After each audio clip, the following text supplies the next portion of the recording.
Today's game, a big one for the home team, the Grizzlies, of course. Newport looking to be the 2 seed from the Northeast A-League, headed to the state playoffs. And for Lakeside, they're just trying to make the playoffs. If they lose today, they are out due to the fact that they lost to Riverside 56-24, therefore losing the tiebreaker to Riverside. Coach, when you're coaching in a big game like this, what are you going to tell your players? Well, that's a great call. I don't know. Right now, if you're talking Grizzlies, it's just, hey, let's hang in there and let's do what we've done. Offensively, a big thing is to play within themselves and, go back to the basics, I think, and focus right now. It's easy, high school, we're thinking, we could take some time off, but I think it is just to stay focused and go back and do the little things that we've done to get us to this point. Absolutely. And for Lakeside, a do-or-die contest here. You got to assume there's some nerves on that side. Do you calm those? Do you kind of rile them up and get them excited to play? With looking over their year and they've had kind of a up and down time. I think, for them it's definitely it's all you got. Bring it out there, lay it out there, and let it go. And I think to rile up and get the rally hats going and be ready to bring everything they have. If not, it's another 9 months before they get to do it again. Absolutely. Up next, we're going to preview the teams, but before that, we'll take a short break. You're listening to 91.5 Cubs FM.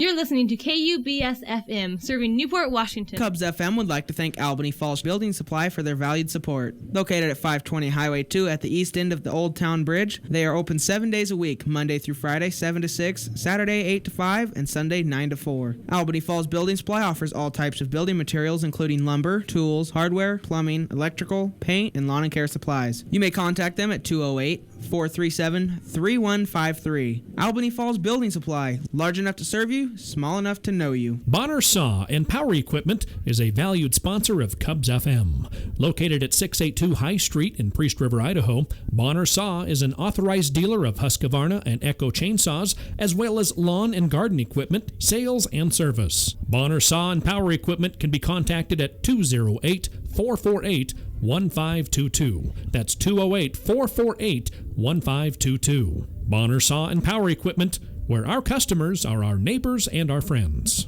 Cubs FM gives a big thanks to Big Moose Rental Center and Trading Post. Located at 917 9th Street, just before the high school in Priest River, Big Moose Rental Center provides a variety of amenities: rentals, secondhand, consignment, eBay sales, antiques, and more. Big Moose Rental Center is open from 7:30 to 6 Monday through Friday and 9 to 3 Saturday and Sunday. You may contact Big Moose Rental Center at 208-448-2736. The right tool for the right job. That's Big Moose Rental Center and Trading Post.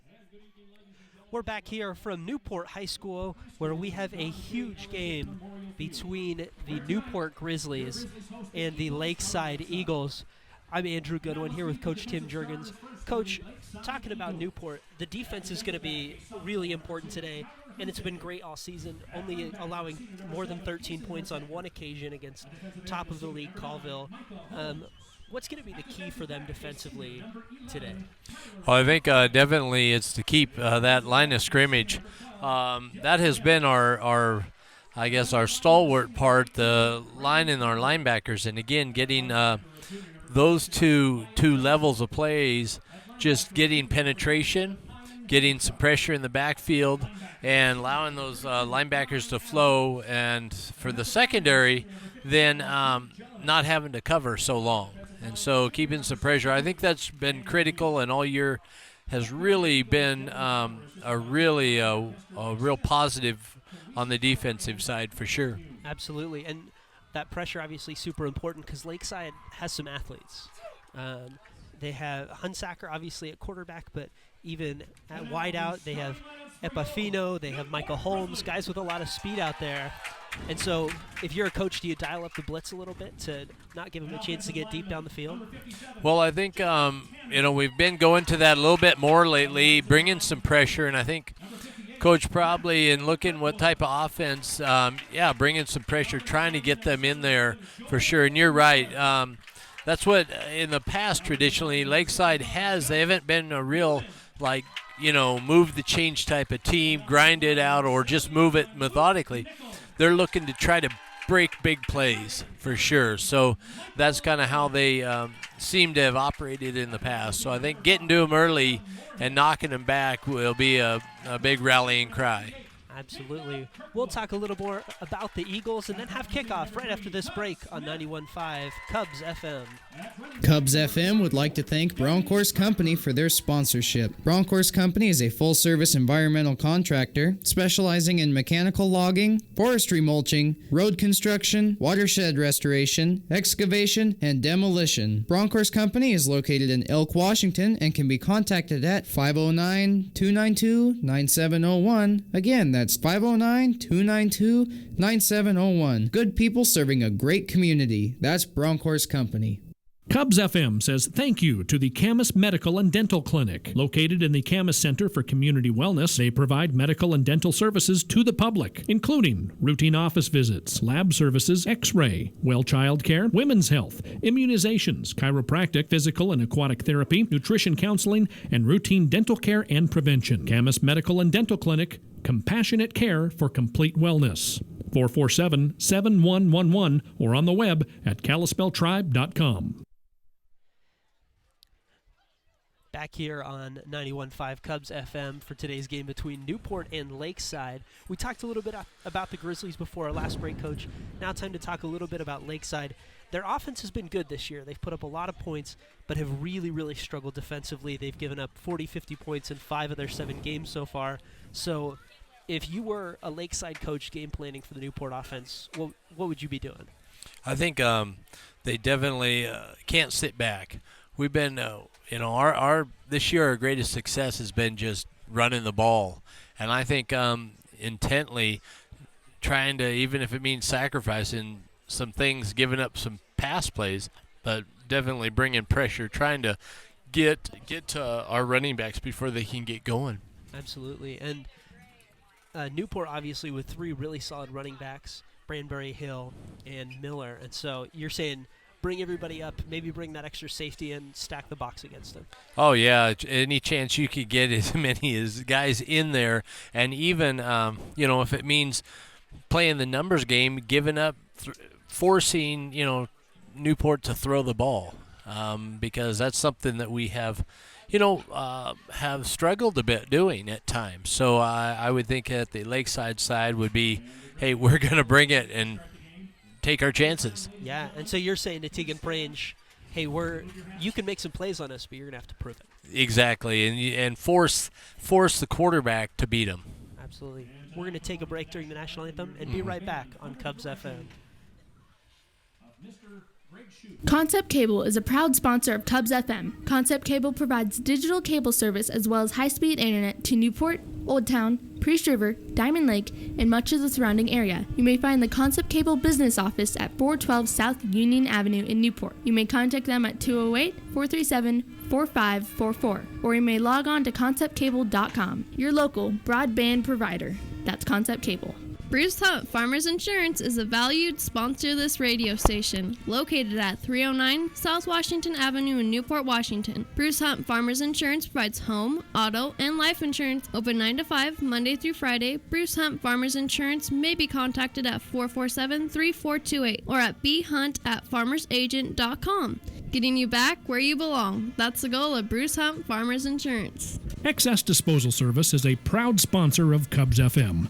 Excess Disposal Service provides weekly commercial and residential roadside garbage can disposal, as well as commercial container services both in town and in rural locations. Excess Disposal may be contacted Monday through Friday from 8 to 3 at 208-437-4502. Serving southern Pend Oreille County since 1972, Cubs FM says thank you to Excess Disposal Service. We are the Grizz. 91.5 Cubs FM. Newport Dental & Associates is a valued sponsor of Cubs FM. Participating with all major insurance companies and accepting Apple Health for children, Newport Dental provides complete family dentistry, including root canals, crowns, bridges, dentures, partials, extractions, and wisdom teeth removals. You may contact Newport Dental at 509-447-3105.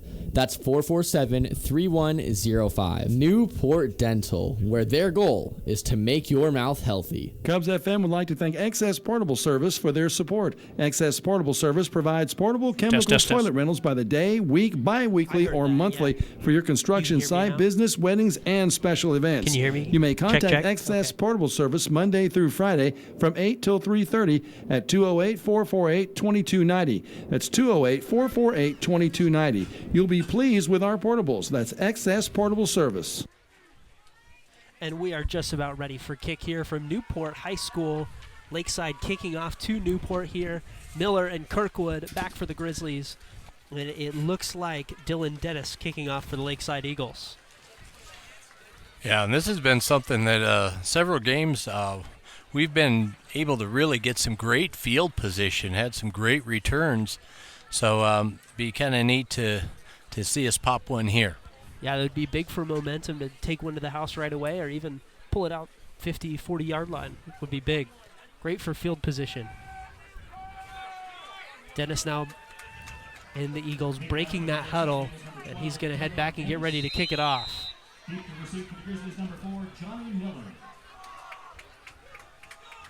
Looks like Miller, Kirkwood, I think that's Troy Hill over on the far side. The three guys back for Newport. Here's the kick, fielded by Miller at about the 5-yard line. Here he goes out to the 10, the 15, runs into a crowd of defenders, and he is spun down at about the 22-yard line. So Johnny Miller about a 17-yard return there for Newport. Looked like number 27, Ian Hendershot for the Eagles, brought him down. They did a nice job covering that one. Miller had nowhere to go. Yeah, it really was. It looked like, from that bunch attack, they thought maybe you'd have a chance, but you're right. They smashed in there. So now the Grizzlies out on offense. I formation. It is Prange, Bradbury, and then Johnny Miller at the back. Snap to Prange. Hand off to Miller. He fights forward for about a yard, and that's all he's going to get out to the 23-yard line. Again, looks like number 32, that would be Kai Adams for the Eagles, led that charge. But notice they walk up a linebacker almost like a bear look, bringing 5-man front.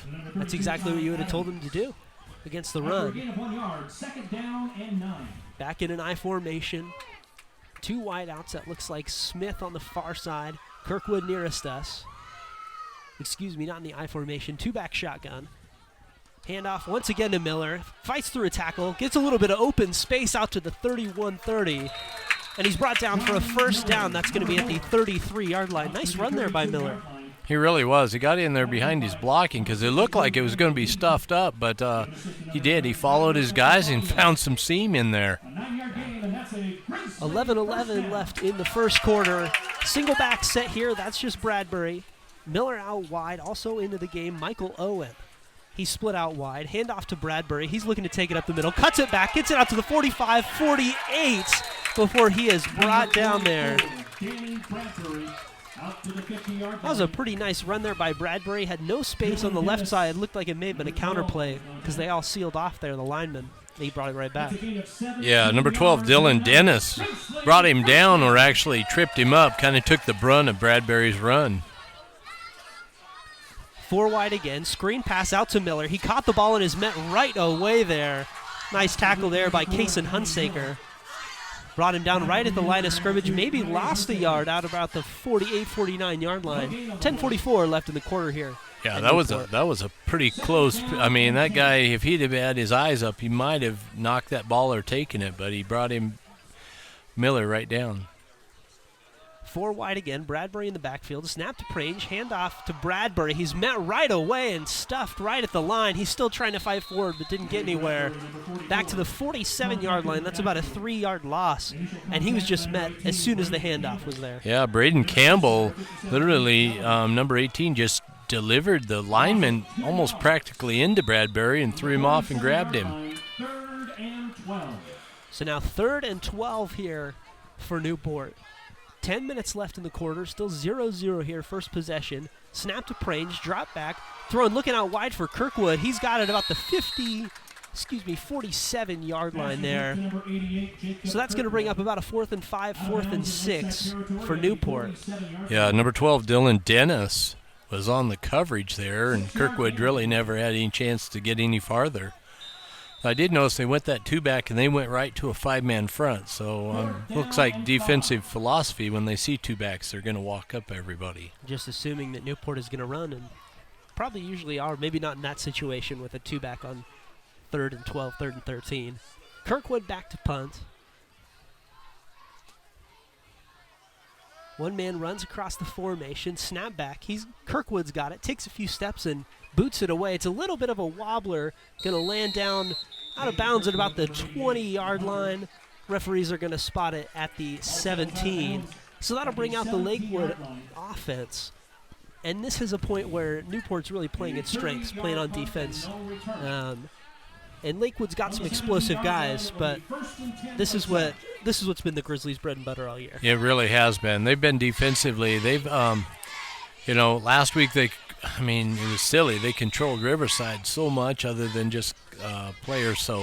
But all year they've been the snap to strongest Hunsaker. part. There's a flag on the play, probably a false start is my guess. He handed it off for a second, and then referees stopped the play. And it looks like we're going to have a false start against Lakeside. So Lakeside is now going to have 1st and 15, and that's big for Newport. It is. Now it just plays right into what they can do, definitely. Same formation here. 2 men split out wide on the far side, 1 on the near side. It's Dennis. Hunsaker back, and it looks like Holmes next to him maybe. Handoff there. Met right in the backfield. That's Kirkwood. And that is going to be no gain. A little cutback, and Kirkwood was right there. Yeah, exactly. I mean, there just really wasn't anything right there at all. They just kind of that RPO read pass option, and Grizzlies were able to take them down. That was Wyatt Johnson on the run. This time they're going to pitch it out wide to Holmes. Holmes looking for some room. He's brought down by the corner. A nice tackle there in open field. Yeah, that was a great tackle right across there. As number 10, Michael Owen for the Grizz. He's really had to play up, sophomore, but he's been playing real well and getting out after it out there. So now 3rd and 16 for Lakeside. They've got 3 men in trips on the near side of the field. Hunsaker in the backfield, I think, with Holmes.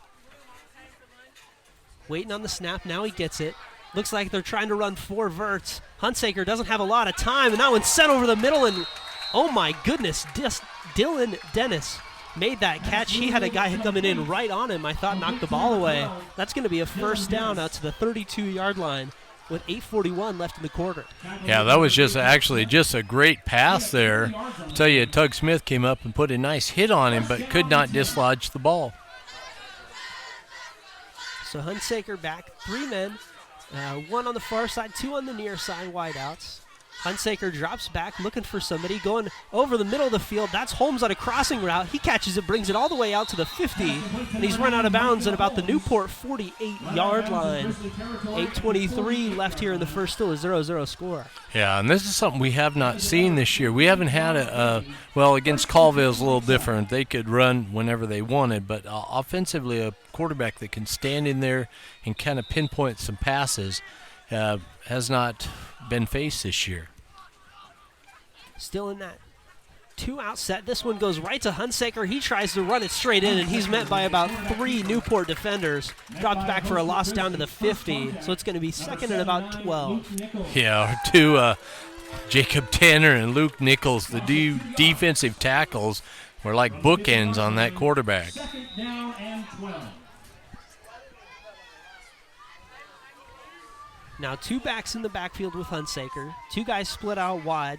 One of them is Dennis. Hunsaker makes a read. Looks like he was looking for a corner blitz. Here it comes. Hunsaker passes it out wide. That is Wyatt Johnson, and he is just met out there at about the 48-yard line by Kirkwood. Yeah, Kirkwood was right there, and if he misses him, Tug Smith, the safety, was in his hip pocket. So great coverage by the Grizz there. They read that play really well in that little running back swing pass. 3 out wide for Lakeside. Playing on the near hash, about the 48-yard line. It's going to be 3rd and 15. Hunsaker ready for a blitz. Here it comes. Newport's bringing everybody. They're chasing Hunsaker out of the pocket. One man tripped him up, and they got him. That's Bradbury with the sack. Reached right around Hunsaker's ankle and took him right down. It's going to be about 4th and 25, 4th and 30. Oh, yeah, absolutely. Great job. Aaron Eggleston right there to kind of clean up if there was anything left, but Bradbury left nothing for him. After a loss of 14 yards, 4th down. Now Hunsaker back to punt for Lakeside. It looks like Johnny Miller, the return man for Newport. Yeah, I would say that's about 4th and 27. The punt's away. It's a low line drive. It's going to bounce over to Miller. He is going to just let it roll. That's about the 26-yard line where it's recovered by Lakeside. Yeah, that was a nice series. The defense kind of organized themselves and kind of rallied up and brought the pressure they needed to kind of, overcome those couple big plays there. And that was a nice maturity they have out there. Absolutely. And forcing Hunsaker after he made that great play back into 4th and a million, it felt like. Pretty impressive. 2 men in the backfield with Prange. Looks like Bradbury and Miller. Snap, handoff to Miller. He's looking to run. Gets through one man. Hops out to about the 27. Loses the football, but it looks like Newport's on it. That's going to be about the 29-yard line, so it'll be 2nd and 7. 6:13 left in the first quarter. Still 0-0. Looked like Ian Hendershot come up behind Miller, punched it out, and I tell you, it was kind of like, and then Luke Nichols jumped on top of it. Yeah, heads-up play from Luke Nichols. Same formation, 2 men in the backfield with Prange. Kirkwood out wide on the near side. And it looks like we're going to have a flag that's usually a false start at this part of the field. Yeah, it looked like our tight end over on the far side kind of jumped off a little bit early there. Yeah, and it is a false start against the Grizz. Likely, I think that's Michael Owen, tight end, kind of on the far side. Tough to see a number there. That's one thing also to understand. We have another center in there this week, and so that kind of the tendency of the snap and things could be a little bit to get used to for some of the other players. Yeah, a little different here. Owen now out wide with Kirkwood. Prange that gets the snap. He's rushed. There's about 4 guys there, and Prange goes down. That's going to be about a 7-yard loss down to the 12-yard line with 5:31 left in the first. Yeah, I'll tell you what, that was not pretty right there. That was Daniel Weed just blew through, but like you said, it was like all 4 of their defensive linemen were in position to make that sack. I mean, if one didn't, the other 3 would have. Absolutely. Sometimes you'll see that with like a lineman, a safety, and a linebacker, but not all 4 linemen. 2-man backfield, 3rd and 20-ish. Here's Prange, takes the snap, looking for Kirkwood. A bunch of guys get through the line, and one of them's going to bring Prange down. That looks like Holmes jumping on him from behind. So 2 straight sacks for Newport. That kind of, it doesn't help field position at all because now they're at the 9-yard line. They've got a punt on 4th. Exactly, and they were actually in a 3-man front there. They kind of dropped back and then brought 2 pressures and right up in there and wasn't able to get rid of it. Kirkwood back to punt. Looks to me like Holmes back on the return. Can't see a number right now. Might be Campbell, actually. Kirkwood gets the punt away. That's a sky-high punt. Fair catch called for. And that one, I don't think it hit the returner, but it took a bounce. He missed the ball. And it's out at the 44-yard line of Lakeside after a big Newport bounce. A little bit of a lucky break there. Yeah, totally. Apparently he doesn't play baseball, but he was out there, Tyler Epifanio, and he was very fortunate that he slipped and it didn't hit him. It's kind of funny because Epifanio, one of Lakeside's better receivers, caught a couple touchdowns, a 25-yarder last week. So you'd think he'd be able to be pretty sure-handed under that. 1 fullback, 1 running back there with Hunsaker. Hand off to Holmes. Can't find much space. He's breaking it way out wide, betting he can outrun Newport, and he does. Gets to the sideline for about 2 yards. It's going to be about the 47, 48-yard line. Wow, and I take my hat off to him because it looked like he was going down big-time loss there, but instead that little bit of speed kills, and he allowed him to get positive yardage. Yeah, he looked dead on arrival. As soon as he got the ball, there were 3 Newport guys right there, and he just ran away from all of them. Holmes in the backfield once again with Hunsaker. Dennis split out wide, along with Epifanio. Hunsaker calling for the snap, doesn't get it. It's about 2nd and 7 from the 48 here for Lakeside. Now he gets the snap. Hunsaker back. He's going to have to run away from a little bit of pressure. Breaks one tackle, calling for a block, ends up running for it, and gets drilled out of bounds by Bradbury, it looks like. What a hit there, and he's out at about the 49, 50-yard line. Yeah, Bradbury really caught him with his shoulder square, and he was kind of tilted, and, man, it just knocked him off of his feet. But, you know, Hunsaker is out there. He's directing traffic. He's trying to get receivers to go downfield, you know, instead of coming back. And thankfully Bradbury was there to let him know, hey, you're done running. So after that run, about 3 yards, the ball's exactly at the 50-yard line, and it's 3rd and 5. Lakeside needing just a few yards here to pick up a first down. There would be their second of the ball game. Hunsaker fakes the snap. Looks like Newport's going to try and bring the blitz. He flips Holmes around to the other side. That's the near side by us. Snap back to Hunsaker. He's looking deep, and it looks like there's a miscommunication because he threw that about 20 yards behind Epifanio here on the left side. Yeah, you definitely called that.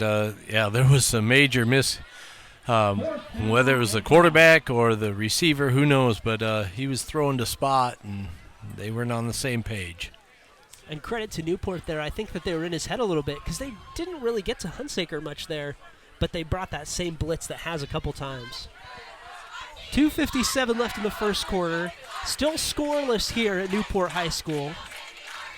Hunsaker back to punt. Miller back to return for Newport, kicking from about the 50-yard line. That one down, grabbed by Miller at about the 15, breaks one tackle, breaks another, spins forward, and he's going to be down at about the 20-yard line. Pretty good return there because there was a guy right on him when he got the ball. Yeah, definitely. He shook him loose, and another one, and then number 32, Kai Adams, was able to actually bring him down after a little bit of return. So now Newport's going to take it at about the 20. Looks like Miller out wide, Kirkwood out wide. First and 10, Newport. Prange and Bradbury back. Prange in the shotgun. Roll out here, looking for somebody deep. Pass down to Kirkwood. Leaps, catches, and he's pushed out of bounds at the 35-yard line.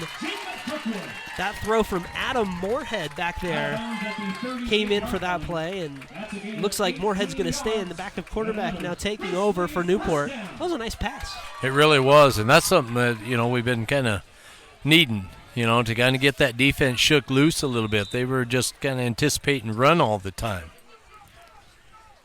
Moorhead now directing traffic.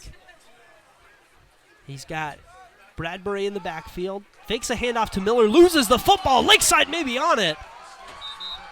No signal yet from the officials. Everybody's down at about the 34-yard line. Moorhead just lost that ball. I think he was thinking he would hand it off. And it looks like Moorhead was able to get on it. Yeah, he kind of one of those, you know, fake, and then he was running, but I think he was running before he took that thing away. And got to make sure you have the ball when you start running. Exactly. 2:20 in the first quarter.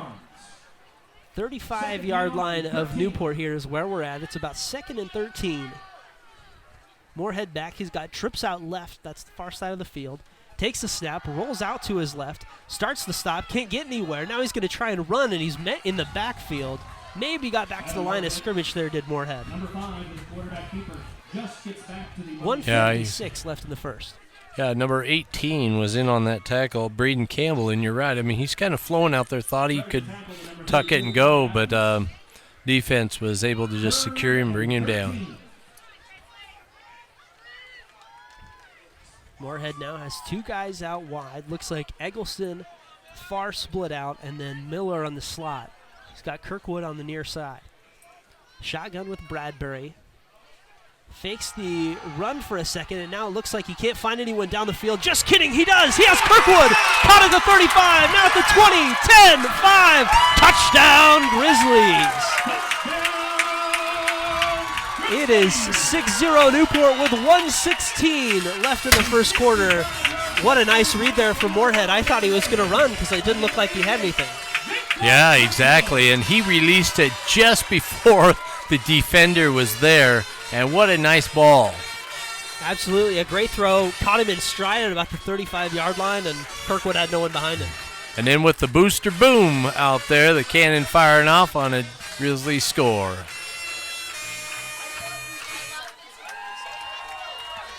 That's a good way to get your first score on senior day. Moorhead now going to kick the extra point. Looks like he's got Jesse Cummings holding for him. Here's the kick. Looks good to me. And ruled good by the official. So it is 7-0 Newport. That's the start they wanted. That's big. Exactly. Yeah, that was a nice shot coming in there, making two nice pass plays after kind of fuddling around a little bit. But, boy, stepped right up on that rollout and hit him in stride. And what a beautiful toss. Always nice to have the lead in the first quarter. There's 1:16 left as we're ready for a kickoff. So now if you're the Newport defense, you've got a lead, and that's got to be nice, and you've been able to stop Lakeside a little bit with the blitz. I assume you keep bringing it. Oh, yeah, I think that's really critical because I think if they give Hunsaker time, he has, like a surgeon, he'd be able to find the guys. But I think keeping him on his toes, running at him, keeps him off just enough with our defense, be able to take advantage of him. Now Lakeside out on the field. Newport jogging out to their spots for the kickoff. Looks like Moorhead's going to do the honors after throwing the touchdown pass. Responsible for all 7 points right now that Newport has. Combination with Kirkwood. Back to return for Lakeside. It's Micah Holmes and Tyler Epifanio. Lakeside probably needs some offense right now. Like we mentioned in the open, if they lose today, they're done. Because they lost to Riverside, they'd lose the tiebreaker for third place. Newport needs to win to get another home game. Moorhead has his guys ready, gets the whistle, and boots a line drive right out at Holmes. He has trouble fielding it. Bounces out around the 11 where he picks it up. He's got about 3 Newport guys there. They may have over-pursued. Holmes runs out to about the 35-30, and then he is upended by Moorhead on the far side at about the 36-yard line. Yeah, and that's just, and generally most of the players the Grizzly defense would have corralled, but Holmes has got a little bit of speed there, and it shows it allowed him to escape again and get some positive yardage. And that's the kind of guy you want to really get him, but you can't break contain on that. Exactly. Looks like Campbell in the backfield. Hunsaker ready for the snap. That was a fake. Now he looks over to the sideline for a new play. Holmes split out wide. Dennis split out wide. There's the handoff. That one's going to Campbell. He breaks a tackle, gets out to about the 45-yard line where he's taken down. That's about a 7 or 8 yard gain. He just had a big old hole there. Exactly, yeah. Jacob Tanner coming down helped out trip him up from the defensive line, so don't know if he got driven back or what have you, and then Tug Smith finished him off. 44 seconds left as Lakeside looking to maybe put up a big play, get a touchdown here in the first quarter. Hunsaker waiting for the snap, finally gets it. It's a little bit of a floater. Blitz coming from Newport. There are 4 guys there, and Hunsaker cannot escape.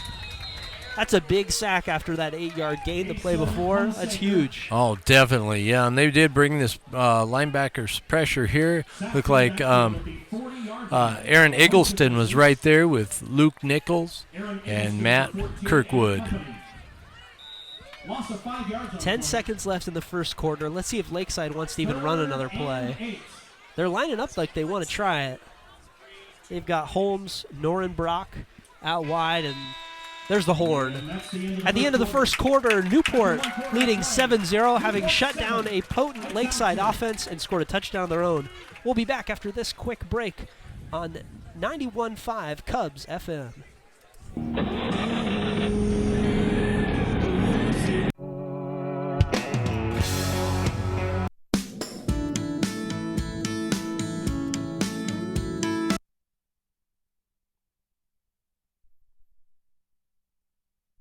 Cubs FM thanks Caltran, the Kalispell Tribal Transit System, for their sponsorship of this broadcast. Caltran is a public transportation service operating on a fixed route from North Spokane to the Camas Wellness Center 3 times per day. Their services are also provided to the surrounding areas such as Cusick, Ione, Usk, and Newport. You may contact the Caltran office at 509-447-7247, or you may find them on the web at kalispelltribe.com.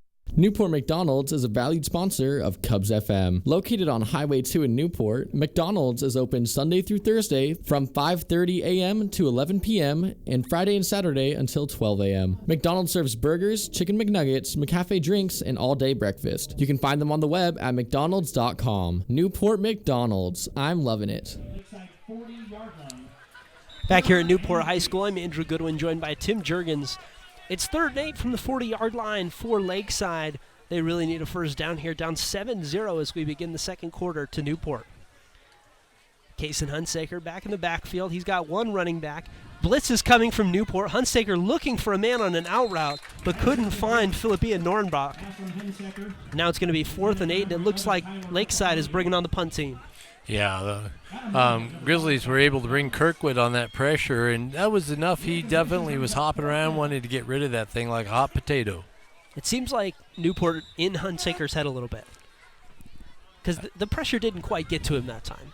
No, not at all. But boy, it was enough that he was jumping around back there.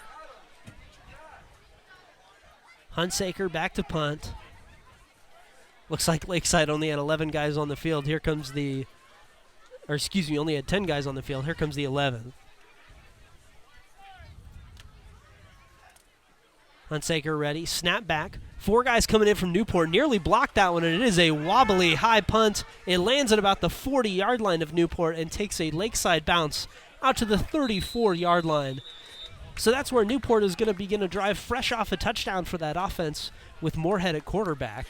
And it looks like he's heading back out there to begin this drive as well. Yeah, number 26 for the Grizz, Jesse Cummings, was down there blocking, and he kind of ran away when he heard the call, and the ball almost hit him. That would not have been a good thing for the Grizz. Yeah, certainly would have been unideal. Moorhead commanding the offense. Now he's got Bradbury in the backfield, 4 receivers, trips out wide to the right. There's a screen pass, and met immediately there by Holmes. Kirkwood looks like he just missed the block. Yeah, I totally think he woofed on that one, and Miller really had no chance then. So a 2-yard loss, it looks like, now about the 31-yard line for Newport. Same formation here, except they switch sides a little bit. Trips on the near side, 1 man out on the far side. Lakeside looks a little bit confused in their defense. Moorhead's going to take that one, a designed QB run on the snap, right up the middle and brought down at about the 34. So it's going to be 3rd and 10 with 11:18 remaining in the second quarter. Yeah, number 26, Wyatt Johnson, was able to bring number 5 down for the Grizz. Newport's got the play call in. Tight end brought in, that's Owen. Trips on the near side. Here's the snap to Moorhead. He's rolling out to the near side. Floats one up, over to Kirkwood. He's got it for a first down. He's at the 50. Breaks a tackle at the 45. Another one at the 40. He's still rumbling out to the 30-yard line. Oh, my goodness, Jacob Kirkwood. Yeah, boy, he was a rumbling and a stumbling, driving his legs till finally 27. Ian Hendershot kind of souffled, slammed him down in order to get him off his feet. And that pass just a little floater. Lakeside had plenty of time to get over to him, and Kirkwood just broke tackle after tackle after tackle. Now they're Newport out at the 30-yard line with 10:45 left in the first. Owen in at tight end. Looks like Eggleston on the near side. Snap to Moorhead. Designed QB run. Runs into traffic. Cuts it back out to the 32-yard line. Reaches his arm out there trying to get an extra yard. I think the refs are going to spot him at the 32, but he ran right into traffic. Yeah, number 2, Kyler Hunsaker, ended up making the tackle, and Moorhead tries to show some shake and bake, but it's more like a little bit of flip and flop. Those not quite as much speed on his cuts. Same formation here. Bradbury in the backfield. Snap in, fake handoff to Bradbury, and then Moorhead just decides to follow him through the same hole, and he gets about 3 yards out to the right side, down to about the 33, 34-yard line, I'd say. Yeah, number 32 for the Eagles, Kai Adams, and 62, Daniel Weed, ended up making the tackle. 4 men split out here for 3rd and 7. Newport leads 7-0, 9:39 remaining in the first quarter. Looks like Eggleston and Miller here on the near side. Moorhead looks to the far side. That looks like Kirkwood to me. Breaks one tackle. That definitely is Jacob Kirkwood. Brought down right about at the 21. Might be a first down. Yeah, right. So close there. You're right. Kirkwood picked up that catch and then kind of shake and bake a little bit, break one tackle, and then couldn't quite get all the way out to the first down. It looks like it's going to be 4th and 1. Let's see if Newport decides to go for it. I think they will. The percentages are in your favor when it's 4th and inches. 4th down and inches. Double halfback set here, Miller and Bradbury. And it looks like there's going to be a timeout taken by Lakeside. We're going to take a break alongside. Newport leads at 7-0 with 8:57 left in the second quarter. You're listening to Newport Grizzly football on 91.5 Cubs FM.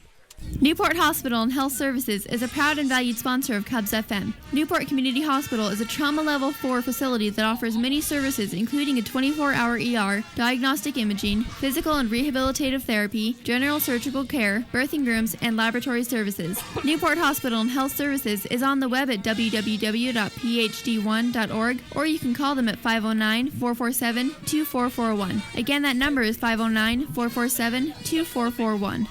Cubs FM would like to thank Newport Car Wash for their support of this broadcast. Newport Car Wash, located at 320 Union Avenue, is open 24 hours daily and offers a fully automated touchless drive-through service, self-service base, and vacuums, both coin or prepaid token operated. You may contact Newport Car Wash for prepaid token information at 208-448-2290. Newport's only automated self-service car wash. That's Newport Car Wash.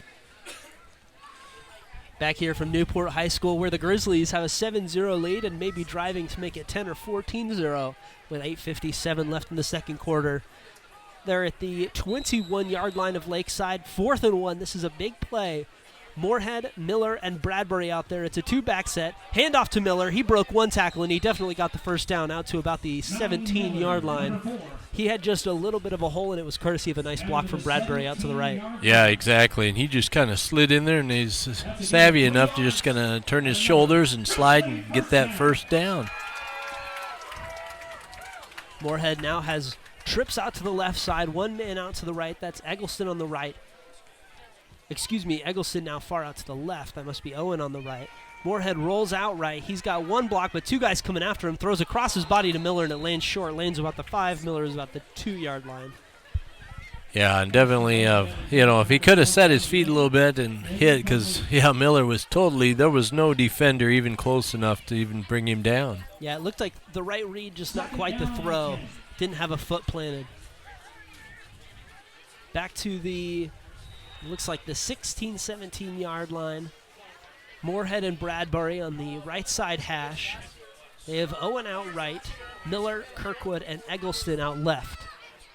Using the whole field here as Newport, really spreading out the defense. And that's a designed run for Moorhead. He's going to take it to the left side, bet by about 3 Eagles, and brought down right about the 17-yard line. That's going to be no gain. Leave us with 3rd and 10 with 8:37 remaining in the quarter. Yeah, it looked like number 11, Tyler Epifanio, led the charge with the help by Ian Hendershot. So now 3rd and 10. You would think that Newport's going to have to pass here. Maybe they could run it a little closer to make the kick easier for Moorhead if they wanted to, but you'd think they're going for the first down. Miller and Eggleston to the left, Kirkwood to the right. Owen in as a tight end. Moorhead drops back, throws to the sideline on an out route, and Kirkwood could not dive and catch that one on the far sideline, about the 11-yard line. That's just a tough throw to catch. It's a tough throw to make, too. That out route is way longer than the 10 yards he would have gotten credit for. Yeah, definitely. That's where, that's going to take some pretty good arm strength to huck and heave that thing out there, giving Kirkwood a chance to get to it. And it looks like Newport is going to go for it here on 4th down. 4th and 10 here from the 17-yard line. Moorhead in the shotgun. He's got Bradbury back there with him. They're going to roll out to the right side, probably looking for Kirkwood on the out. No, lofts it up for Miller in the end zone. It's picked off inside the end zone, and it's going to be called a touchback. And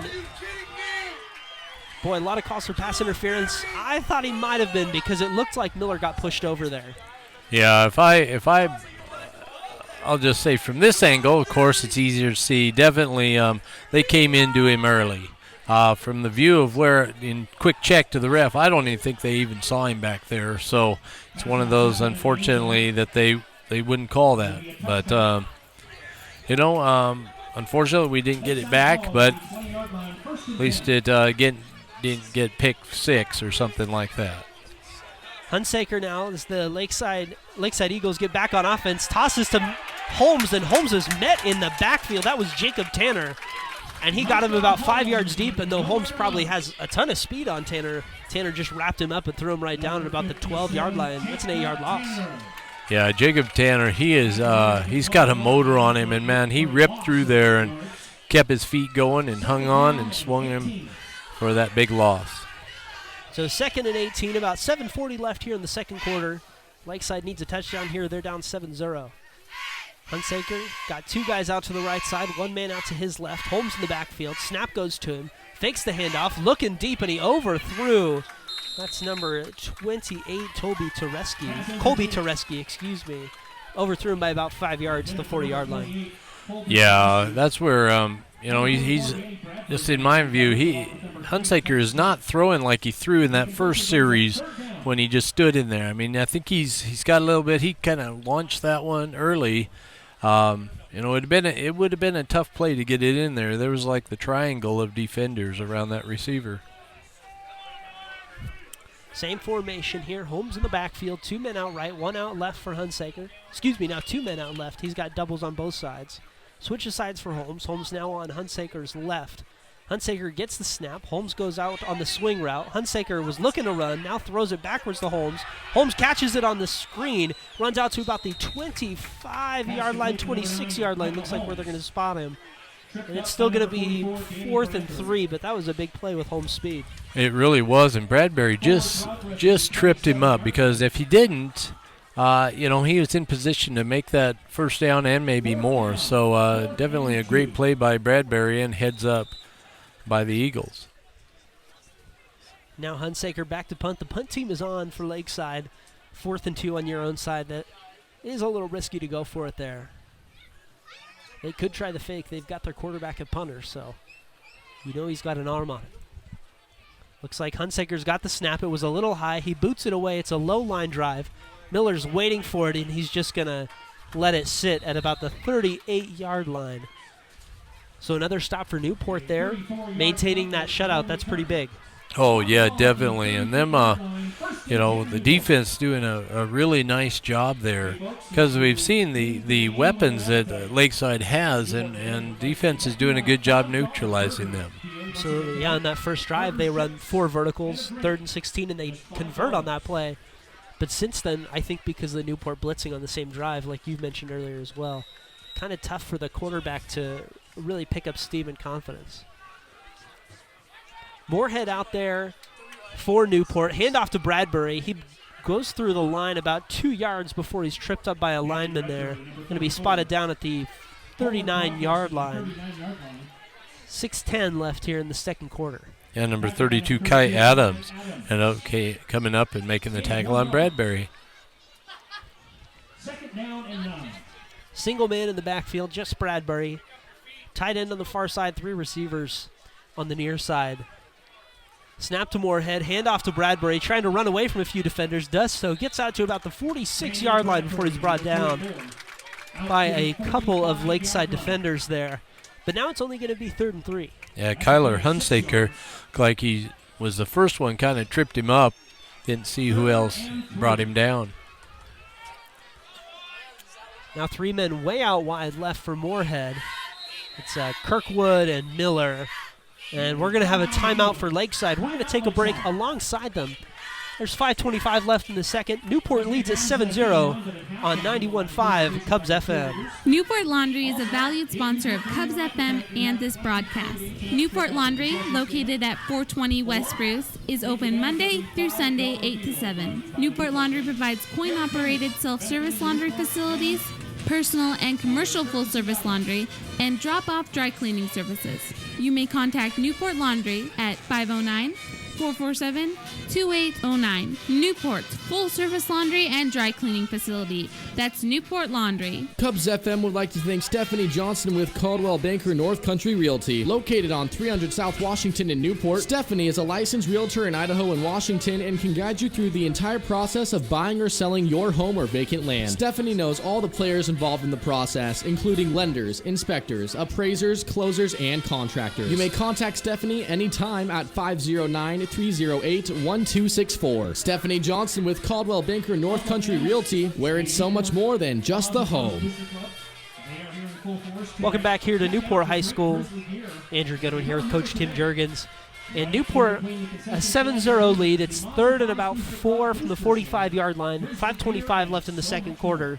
Another touchdown going into halftime would be big for the Grizz. After the timeout, 3rd and 3. Moorhead with it. 3 guys split out wide to the left. Now rolling out to the left is Moorhead. Looks like he's got an option to run. Instead, he floats the ball over. He's got Eggleston wide open at the 30, down to the 20, pushed out of bounds at about the 17-yard line. Good find there from Moorhead. Good run after the catch from Eggleston.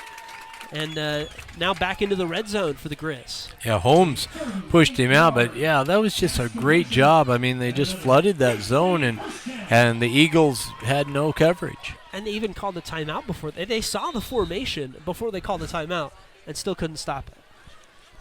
Kirkwood now out wide right. Eggleston and Miller on the left. Snap over to Moorhead. Looks like he's got an option. Pitches out to Bradbury. It's not a good one. It bounces. Bradbury fields it. Now he cuts it back. Nobody's there. Bradbury, the 15, the 10, the 5, dives for the end zone. I don't think he got it. But he is pushed out at the 1-yard line. Bradbury, that is making something out of a whole lot of nothing. Oh, yeah.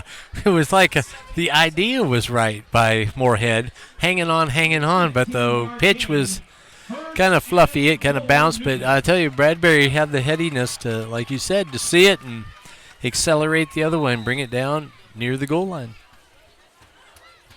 So now 1st and goal from the 1. 7-0 Newport looking for their second touchdown with 5 minutes left. Handoff goes to Bradbury, as you would expect. He's got a hole on the left side and a touchdown for the Grizz. And that is exactly how you drew it up. Yeah. Yeah. There's the old booster booming over there, but that was just, the thing is about that, I don't think anybody in the stadium would have, could have denied who's the ball going to, and Danny still went into the end zone untouched. Great play by the offensive line, that's for sure. He had a giant hole there. There was no question that he was going to make it as soon as he got the ball.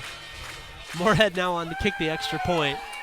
Looking to make it 14-0 with 5 minutes left in the second. Snap in, that one almost blocked, but Moorhead puts it through. Kicks it almost all the way to the wall at the back of the track. And now it is 14-0. That's a nice lead for Newport as they kind of head into the second half if they can get another stop here. Yeah, definitely. And that's just nice to see a nice balance. The last 2 weeks we have kind of been out of balance offensively. It wasn't because, sometimes the other team just, you get into a track and you just keep running or you keep throwing. But it's been nice, the balance between seeing us being able to throw when teams are, like tonight, you can see they're looking to stop the run. And Moorhead actually in this couple of series now has been able to put the ball up pretty effectively. And they've had some success on those rollout plays too. You kind of run away from the defense blitzing if you can get a guy open in the zone or even man-to-man behind him, which they've had some success with, it looks like. Moorhead now on to kickoff. Holmes back to return as well as Epifanio. That one's kind of a tough one. Ball down here for Moorhead. Once again, 5 minutes left in the second. Newport leads it 14-0. There's some speed back there for Lakeside. They could bring it back if they find a hole. There's Moorhead kind of squibbing it out there. Looks like that's going to be taken by Epifanio at the 15. He lost the ball at the 20, but he dives on it at the 30. Boy, that was the kind of fumble that you feel like you should get on because he dropped it and it bounced 5 yards forward. Exactly, and Tug Smith was right there, but Epifanio was able to recover his own fumble. So Lakeside now at the 31-yard line, 1st and 10. Hunsaker in at QB. Campbell looks like the running back. Got Holmes out wide. Hunsaker waiting for the snap. He gets it. A bunch of guys in the backfield. Hunsaker pulls it back on the read option. He's still going to be brought down in the backfield. That's about the 30-yard line, maybe the 29.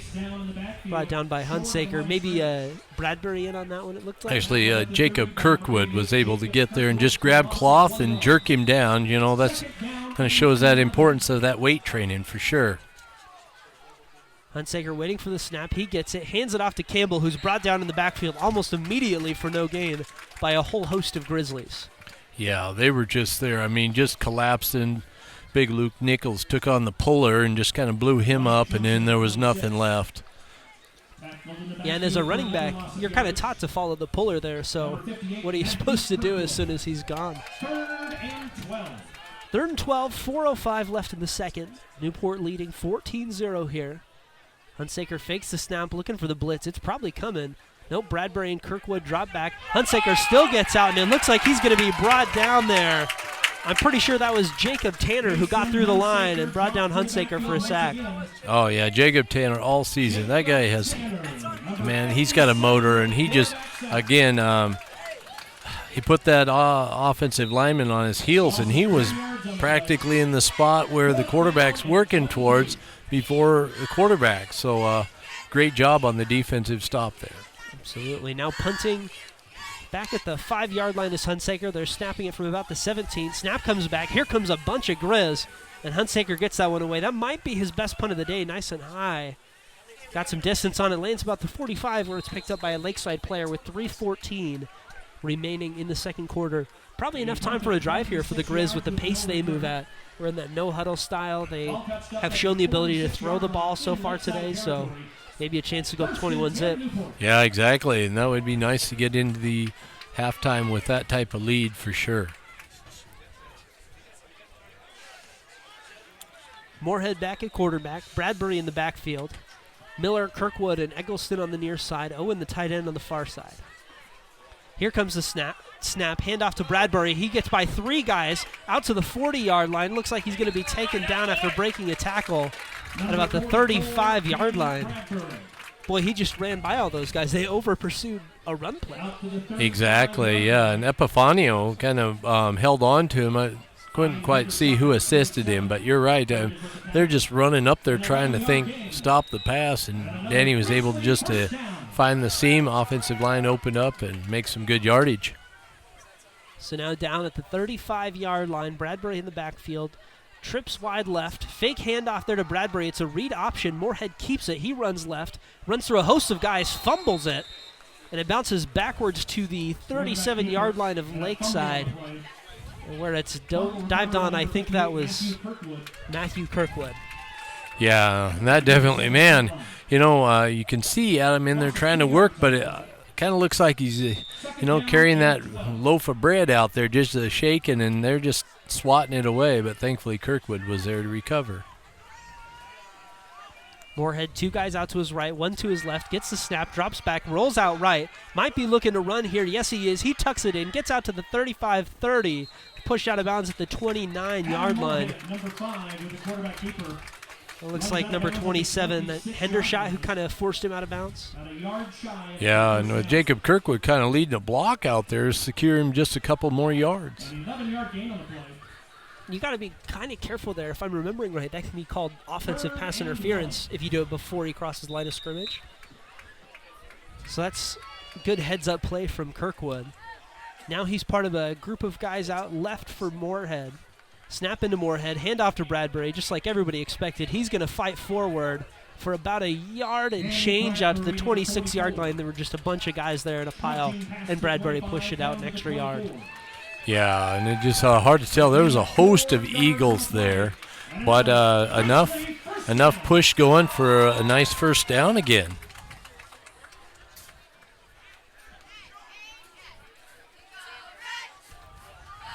Ball at about the 24-yard line. 1:54 left in the second quarter. Time's going to be important as we continue to move here. Handoff to Bradbury. Breaks one tackle at the 26 and fights forward back to the line of scrimmage.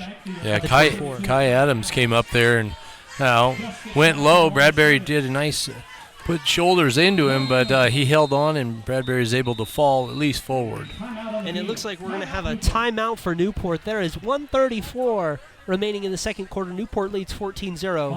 And we will take a break alongside here on 91.5 Cubs FM. Cubs FM would like to thank Newport Pizza for its support of this broadcast and Grizzly Athletics. Newport Pizza provides a full menu of pizza, calzones, pastas, salads, sandwiches, and drinks for dine-in, takeout, or delivery. You may contact Newport Pizza at 447-2500. That's 447-2500. Newport Pizza, celebrating 20 years of service to the Newport area. We're Newport High School's 91.5 Cubs FM. The Obstetric Center in Newport Hospital and Health Services is a valued sponsor of Cubs FM. The OB offers a full-service medical staff and one-on-one service through the childbirth experience. They also provide classes that offer insight in what to expect on the journey of giving birth. You can find information at www.phd1.org or call them at 509-447-2441. Compassionate, comprehensive, close by. That's Newport Hospital and Health Services. 1:34 remaining in the second quarter as we return to Newport High School, where Newport has a 14-0 lead. Adam Moorhead, the quarterback, directing traffic. He's going to drop back into the shotgun for 2nd and 10 from the 24-yard line. Probably looking to pass here. He is. Starts to roll out right. Goes back to his left. They've got the screen set up. That's Bradbury. Catches it at the 30. Runs all the way through everybody and into the end zone.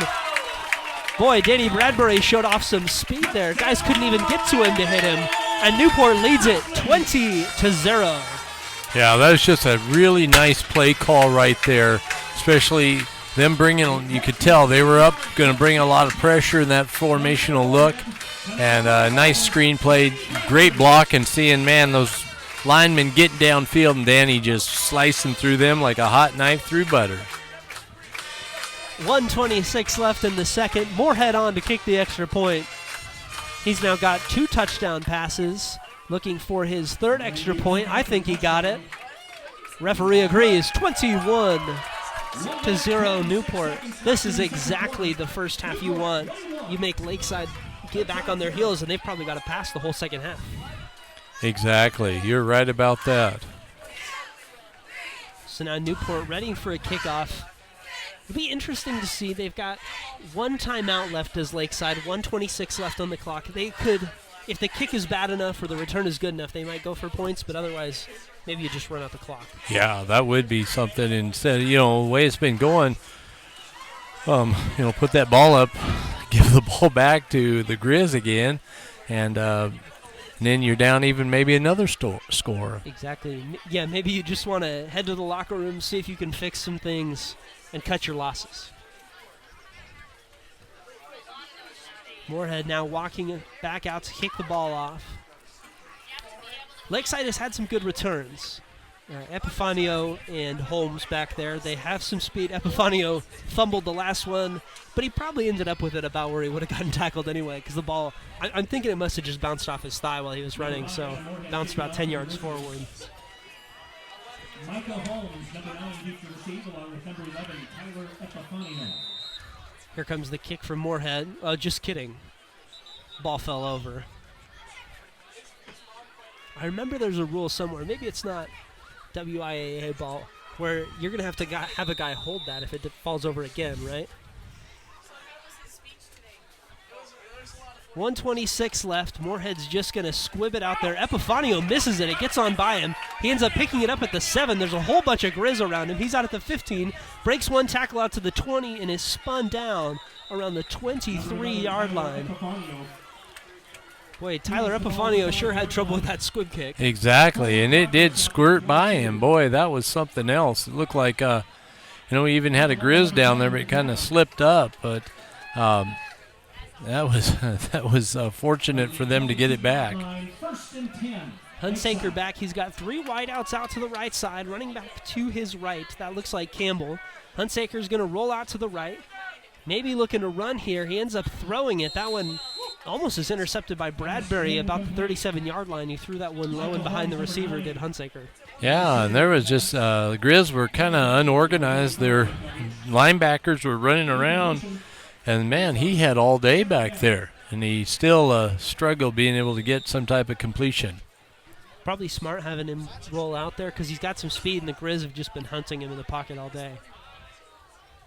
2 guys to the left, 1 to the right for Hunsaker. Snap is bad. He barely knocks it down. Now he's going to have to try and run to get anything, and he's pulled down in the backfield by the back of his jersey out at about the 22-yard line. Yeah, Jacob Tanner was right there breathing down his neck, and then certainly then you had Jesse Cummings and Matthew Kirkwood on the front. I mean, it was so close, probably he was telling Tanner to get some breath mints. 45 seconds and counting on 3rd and 11. Maybe just time to run the clock out if you're Lakeside. Hunsaker snaps. Kirkwood looks like he's coming to blitz. He is. Rolling out to the left side is the right side. Hunsaker looking to go long. He's got a man, and it's incomplete. Nice work in coverage there. I think that's Michael Owen. That really was. Great call on that, I'm telling you, because, man, he timed it just right to swat that thing down. And Grizz look like they're in position to get the ball back again. At 26 seconds left. Looking for a good return from Miller. Otherwise, maybe you just kneel out the clock. But who knows? The way the Grizz offense has been playing, maybe you just roll with it. Go for it. Hunsaker back to punt. 4th and 12. The ball is at the 20-yard line. Hunsaker at about the 9 of Lakeside. Snap comes back to him. A bunch of Grizz there. They were looking for a block. Instead, Hunsaker gets away a low punt. Fielded at the 45 by Miller, and he's brought down by the first man out there. But there are about 3 more following at the 47-yard line. Yeah, Epifanio was right there, and might have been better just to save some yardage, take it out of bounds. Or, I mean, some time. 17.9 seconds left in the second quarter as Newport takes the field. We're about to hit halftime. Newport with a 21-0 lead over a Lakeside team that had put up some big offensive numbers in their last 2 games. And it looks like Newport is just going to kneel it.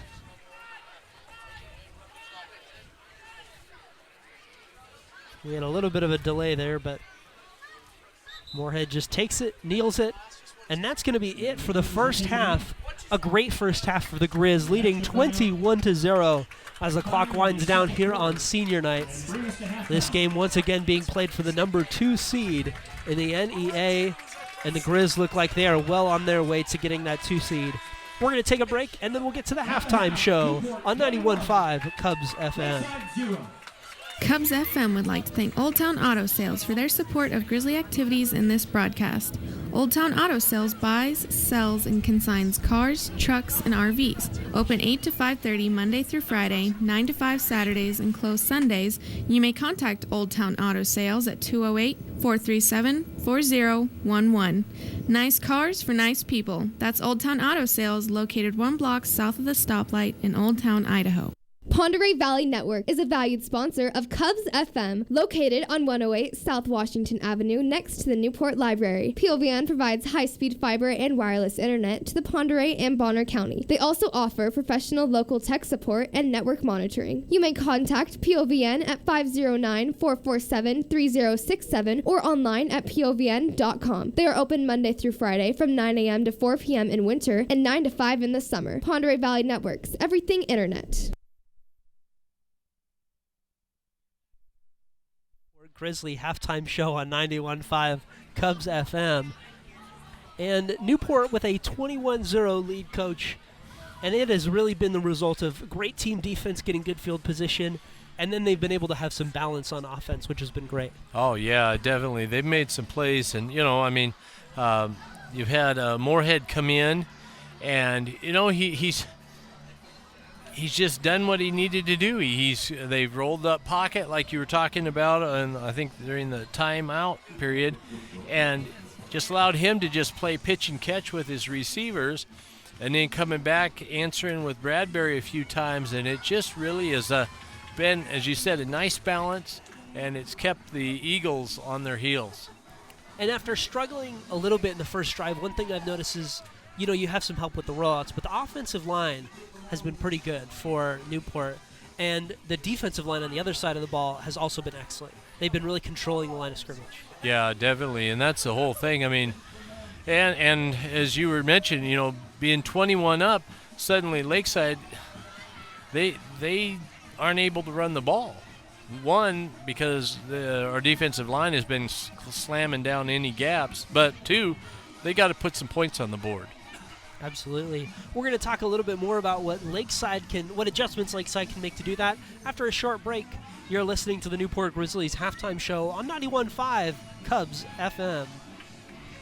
Cubs FM gives a special thank you to Pend Oreille County PUD. Pend Oreille County PUD provides funds for electric bills to families in Pend Oreille County who are facing financial crisis situations due to employment layoffs, medical conditions, or other unexpected circumstances through their Neighbors in Need program. For more information, you may visit Pend Oreille PUD at 130 North Washington in Newport, or you may contact them at 447-3137. Quality service at low cost.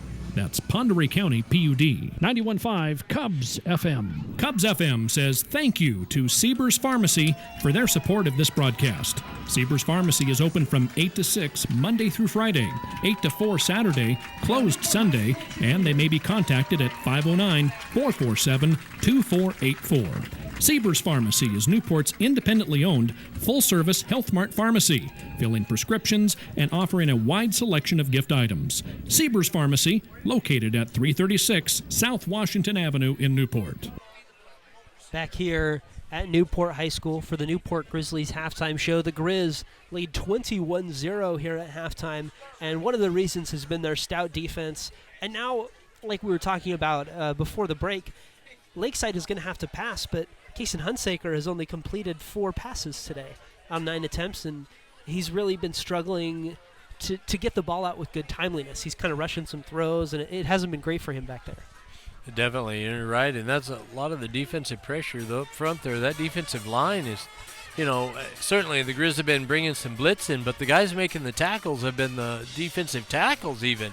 And so with that in mind, the Grizz are getting tremendous pressure on him, and he has not felt too comfortable back there. So in the second half, if you're the offensive coordinator for Lakeside, what do you do to get that offense going? Because obviously you got to throw the ball a little bit because you're down 21-0 in the second half, and Newport has a great running game that we haven't even seen much of yet. I think what an idea for them to consider would be actually continue rolling that pocket a little bit to get away from those interior linemen and start getting the ball down the field. A lot of their passes, were flare passes out lateral. Well, the Grizz speed is pretty adequate. They're intensified by spreading them instead of getting downfield some. So I think roll the pocket, flood some zone, try to get some vertical. Several times, it seems like all their passes, their routes are all underneath and not getting anybody deep. And to have effectiveness with an underneath route, you need a deep route to complement it, right? Because otherwise your safety comes up. Yeah, and that's what's been happening. We've not seen all his completions been these underneath routes. And, at least some vertical stretch, which I've not been seeing. Yeah, absolutely. I mean, since his first completion, that big, I think it was probably a 17-yard pass, it's been really tough for Hunsaker. So is there anything they can do defensively to stop Newport? Newport's offense has been really good. Oh, definitely. And I think again, they have to find ways to bring a bit more pressure. Trying to play, balanced football against, it isn't working too well. And two, I would, quite honestly, I'd bring pressure from the wide side where we've been rolling to. I would really help double coverage Kirkwood and make the other guys beat us. Yeah, absolutely. And you're talking about blitzing that wide side. Newport, I just thought about it. Every time they've rolled to the wide side, they don't roll to the short side. So why don't you bring a corner right there? Exactly. I mean, you're having trouble covering, so get some more guys involved in the attack game and see what might happen. Yeah. I mean, because what they're trying basically is not seemingly slowing down the Grizz. Absolutely. We're going to talk a little bit more about the ramifications of this contest, which are huge, when we come back on the Newport Grizzly halftime show here on 91.5 Cubs FM. Selkirk Ace Hardware in Old Town, Idaho is a valued sponsor of Cubs FM. Selkirk Ace Hardware is open 7 days a week from 7 a.m. to 6 p.m., and they offer full-service hardware along with customer service to help you take care of your home. Selkirk Ace Hardware, 208-437-5669. Once again, that's 437-5669. They are located just across the bridge at 495 East Highway 2. Selkirk Ace Hardware, your hometown difference. The Camas Center for Community Wellness is a valued sponsor of this broadcast. The Camas Center provides an early learning center, walk-in child care, a teen room, deli, fitness and aquatic center, a meeting room, as well as medical and dental clinic services. You may contact the Camas Center at 509-447-7122 or on the web at kalispelltribe.com, meeting the health and social needs of tribal members and the community. Cubs FM says thank you to the Camas Center for Community Wellness. In Newport, Washington, we are the Grizz. 91.5 KUBS. Cubs FM, Newport High School. Cubs FM would like to thank Albany Falls Building Supply for their valued support. Located at 520 Highway 2 at the east end of the Old Town Bridge, they are open 7 days a week, Monday through Friday, 7 to 6, Saturday, 8 to 5, and Sunday, 9 to 4. Albany Falls Building Supply offers all types of building materials, including lumber, tools, hardware, plumbing, electrical, paint, and lawn and care supplies. You may contact them at 208-437-3153. Albany Falls Building Supply. Large enough to serve you, small enough to know you. Back here at Newport High School, where it is halftime, and the Newport Grizzlies currently leading the Lakeside Eagles 21-0. About 6 minutes left before the teams will be out to retake the field. So just a chance to talk about the stakes of this game. The winner of this game is going to be the 2 seed coming out of the NEA for the crossover games next week, and will take on Cascade after OMAC beat Okanagan last night. And the loser, if the loser is Newport, if there's some kind of crazy comeback, Newport's going to be the 3 seed. They're going to have to travel out to OMAC, who's 4-0, who beat this Lakeside team 35-33 earlier this year. If Lakeside loses, they're done. So you can imagine, coach, in the locker room, there's some desperation going on. What do you tell him? Do you try and calm him down, or are you trying to talk to your quarterback and say, hey, they're not bringing the blitz every time. You can stand back there and read the play. Yeah, I definitely think, okay, we're down 21. Things haven't gone. Look at that series that we had some success. What caused that? Well, you stood in the pocket, quarterback. Stay in there, or you stayed and you kept your feet under you and threw the ball. Trying to just get back to some tangibles about going things they can control. And I think that would be something to definitely, try to get some momentum. They're going to come out, they're kicking the ball. I think Lakeside's kicking the ball right away. So I think defensively is to get that stop. It's going to be critical, because if the Grizz come in and they can put it in the end zone this first drive, the lights are dimming for the Eagles. And on the other side, in the Grizz locker room, you're obviously fired up. You're up 21-0. How do you keep the guys from getting too cocky and thinking about next week when you still got a half of football to play? I think you can just create. For one, I know Coach Pomani is. He's a really solid about the workman-like attitude. So staying with that, it takes work. You're not finished yet. 1/2 doesn't mean anything. So they've heard that message and bought into it. But I think seeing that and talk to him about, hey, you give any amount of time looking at the scores, Lakeside can put up a lot of points.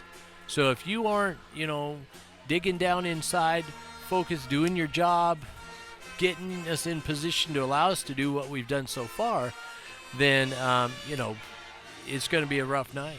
Yeah. It takes focus to bottle up athletes like Lakeside has. Holmes, is probably faster than anyone on the Grizz team, but the Grizz have been really disciplined. It seems like they've kept their edges, and they've bottled him right up on just about every play. Yeah, you got that right. And so I think that's something that, to hone in on, and for the Grizz to just come out and really, I think, make a statement by, moving this ball in this first series. And ultimately, I'd love to see him put him in the end zone. Absolutely. And one thing that, just to kind of jump back to the Grizz, Jacob Kirkwood today has been phenomenal. He's got 131 yards on just 6 catches. And really, it's been breaking tackles. He caught one right in front of us here about the 45-yard line, broke 2 tackles, and then carried a guy 6 yards. That's something you need your star receiver to do, and he's been really stepping up today. Yeah, and that definitely, in big games, it comes down to those players you count on have to make plays. Him, Danny Bradbury who has been all year solid. I mean, he's been solid all year, and he's brought it whenever he gets a chance. And so you're right. We definitely need some more plays by Kirkwood like that. So last question before we hit a break. You think we're seeing more Bradbury in the second half? Got a 21-0 lead. He hasn't run the ball quite as much as most games, but it seems like they might go to him. I think so. Moorhead, this is his first time playing quarterback this year. And so some things in the arsenal have been, running that jet sweep action, giving Kirkwood the ball on the perimeter a little bit, and then also seeing Johnny Miller maybe get the ball a little bit. But I definitely think the guy that has, brought his lunch pail to work each week has been Bradbury. So I think if we're looking to move the change and keep the clock running, he'll be the guy's numbers called. Gotcha. We're going to head to a break. The team should be back out on the field when we come back. This is the Newport Grizzlies halftime show on 91.5 Cubs FM.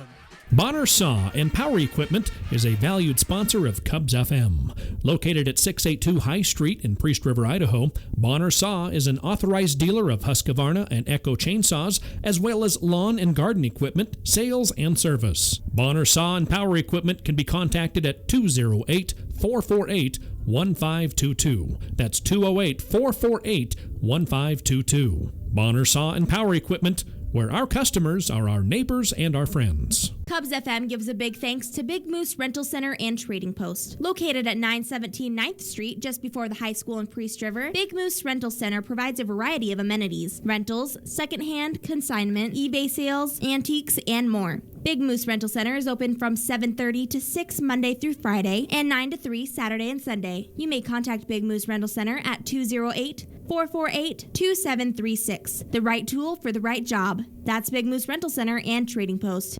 Cubs FM would like to thank Brown Course Company for their sponsorship. Brown Course Company is a full-service environmental contractor specializing in mechanical logging, forestry mulching, road construction, watershed restoration, excavation, and demolition. Brown Course Company is located in Elk, Washington, and can be contacted at 509-292-9701. Again, that's 509-292-9701. Good people serving a great community. That's Brown Course Company. Cubs FM says thank you to the Camas Medical and Dental Clinic. Located in the Camas Center for Community Wellness, they provide medical and dental services to the public, including routine office visits, lab services, x-ray, well child care, women's health, immunizations, chiropractic, physical and aquatic therapy, nutrition counseling, and routine dental care and prevention. Camas Medical and Dental Clinic, compassionate care for complete wellness. 447-7111 or on the web at Kalispelltribe.com. Concept Cable is a proud sponsor of Cubs FM. Concept Cable provides digital cable service as well as high-speed internet to Newport, Old Town, Priest River, Diamond Lake, and much of the surrounding area. You may find the Concept Cable business office at 412 South Union Avenue in Newport. You may contact them at 208-437-4544, or you may log on to conceptcable.com, your local broadband provider. That's Concept Cable. We're back here at Newport High School. Andrew Goodwin with Coach Tim Juergens. The teams are headed back out onto the field. Newport sure with a little bit of extra pep in their step right now. They look pretty excited coming out of the locker room. Lakeside less so. Down 21-0 here as we enter the second half. Coach might need to fire his guys up over there a little bit. They're playing for their season today. Yeah, they definitely are, and that's something, these guys anymore, I mean, they're working 9 months out of the year for this 3-month period, and, that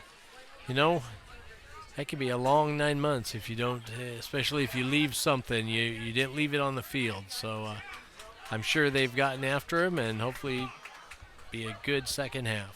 Absolutely. Lakeside coming into this game had a lot of momentum. Deer Park and Freeman are not the class of the NEA, but they'd really put the wood to them. A 38-0 win over Deer Park, a 56-34 win over Freeman.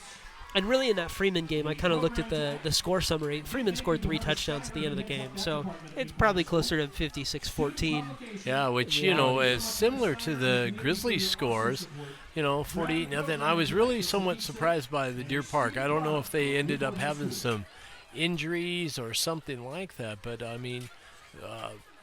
Newport got Deer Park 34-0, and Lakeside beat them 38-0. So that's why...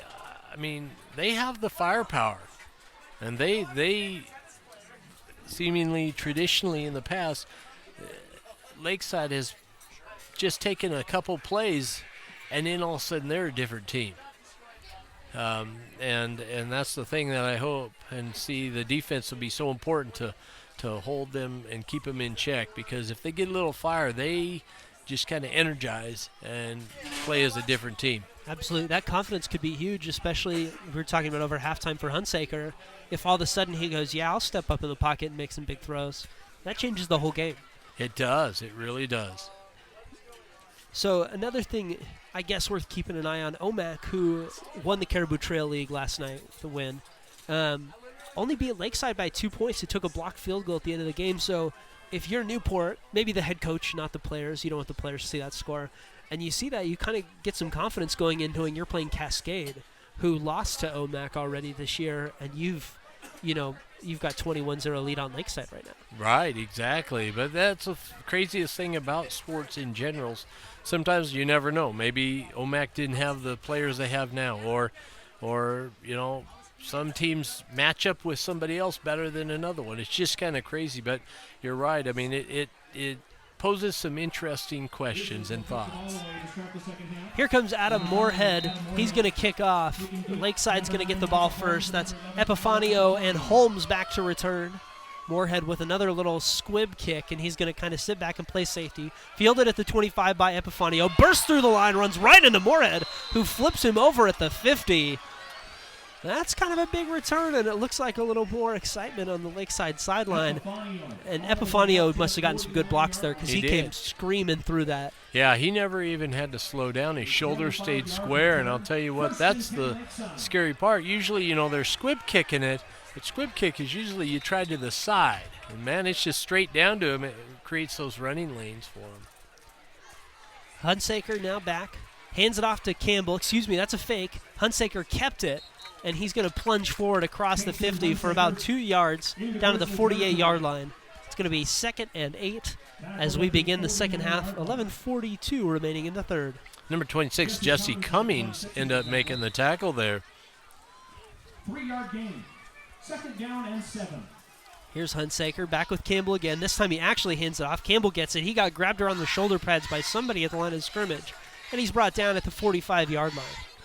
Again, it was 57. That big old Jacob Tanner just really shows all that weight training strength. I've seen him each summer for his 4 years, just hanging on and ripping him down. 3rd and 5 now from the 46-yard line of Newport.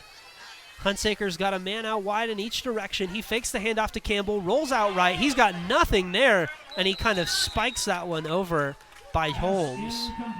Yeah, that quite honestly, that looked like a cluster move out there. It really was not fake anybody, and the Grizz defense were like a glove on the receiver. Here comes the punt team, I believe, for Lakeside. A bunch of guys came on, a bunch of guys came off. Now it looks like the Lakeside's going to go for it on 4th and 5. Johnny Miller was all the way back to return that kick, and now he has to come all the way back and play safety. 4th and 5 from the 46. Here comes the snap to Hunsaker, and it looks like there's going to be a false start call. I saw a couple guys moving on that offensive line. Yeah, they definitely that was not a series there or play that really was well orchestrated for the Eagles. Looked like they were rushing a little bit. The punt team came on and then went off. Now they're back on for 4th and 10, which makes a lot of sense. Kicking, ball spotted at the 49. And they're going to kick it from the 37. That's Hunsaker. Miller back at about the 16. He's still moving backwards to return it. There's the kick from Hunsaker. Line drive fielded by Miller, and there was a fair catch called at the 17-yard line. So Newport gets the ball back with 10:51 remaining in the third quarter, and this drive might be pretty big. Lakeside needs to stop. If Newport gets a touchdown, like you said, lights are dimming. Yeah, they are, and the defense did a nice job on a great return. I mean, the team started at the midfield stripe and basically hardly moved. Moorhead back in at quarterback. He's got Eggleston and Kirkwood out wide. Hands off inside. That looks like Bradbury. And he just powers through a couple guys out past the 24, almost to the 25. That's a 6-yard gain. And it's going to be second and about 4 yards now. Yeah, number 57, D. Jelinek, hit Bradbury and kind of slid down and hung on to an ankle while the rest came. Moorhead back. He's got Bradbury on his right. 2 men split out wide left, 1 wide right. 2nd and 4. Handoff goes to Bradbury. He had 1 man grabbed in the backfield and just brought him down at the 23-yard line.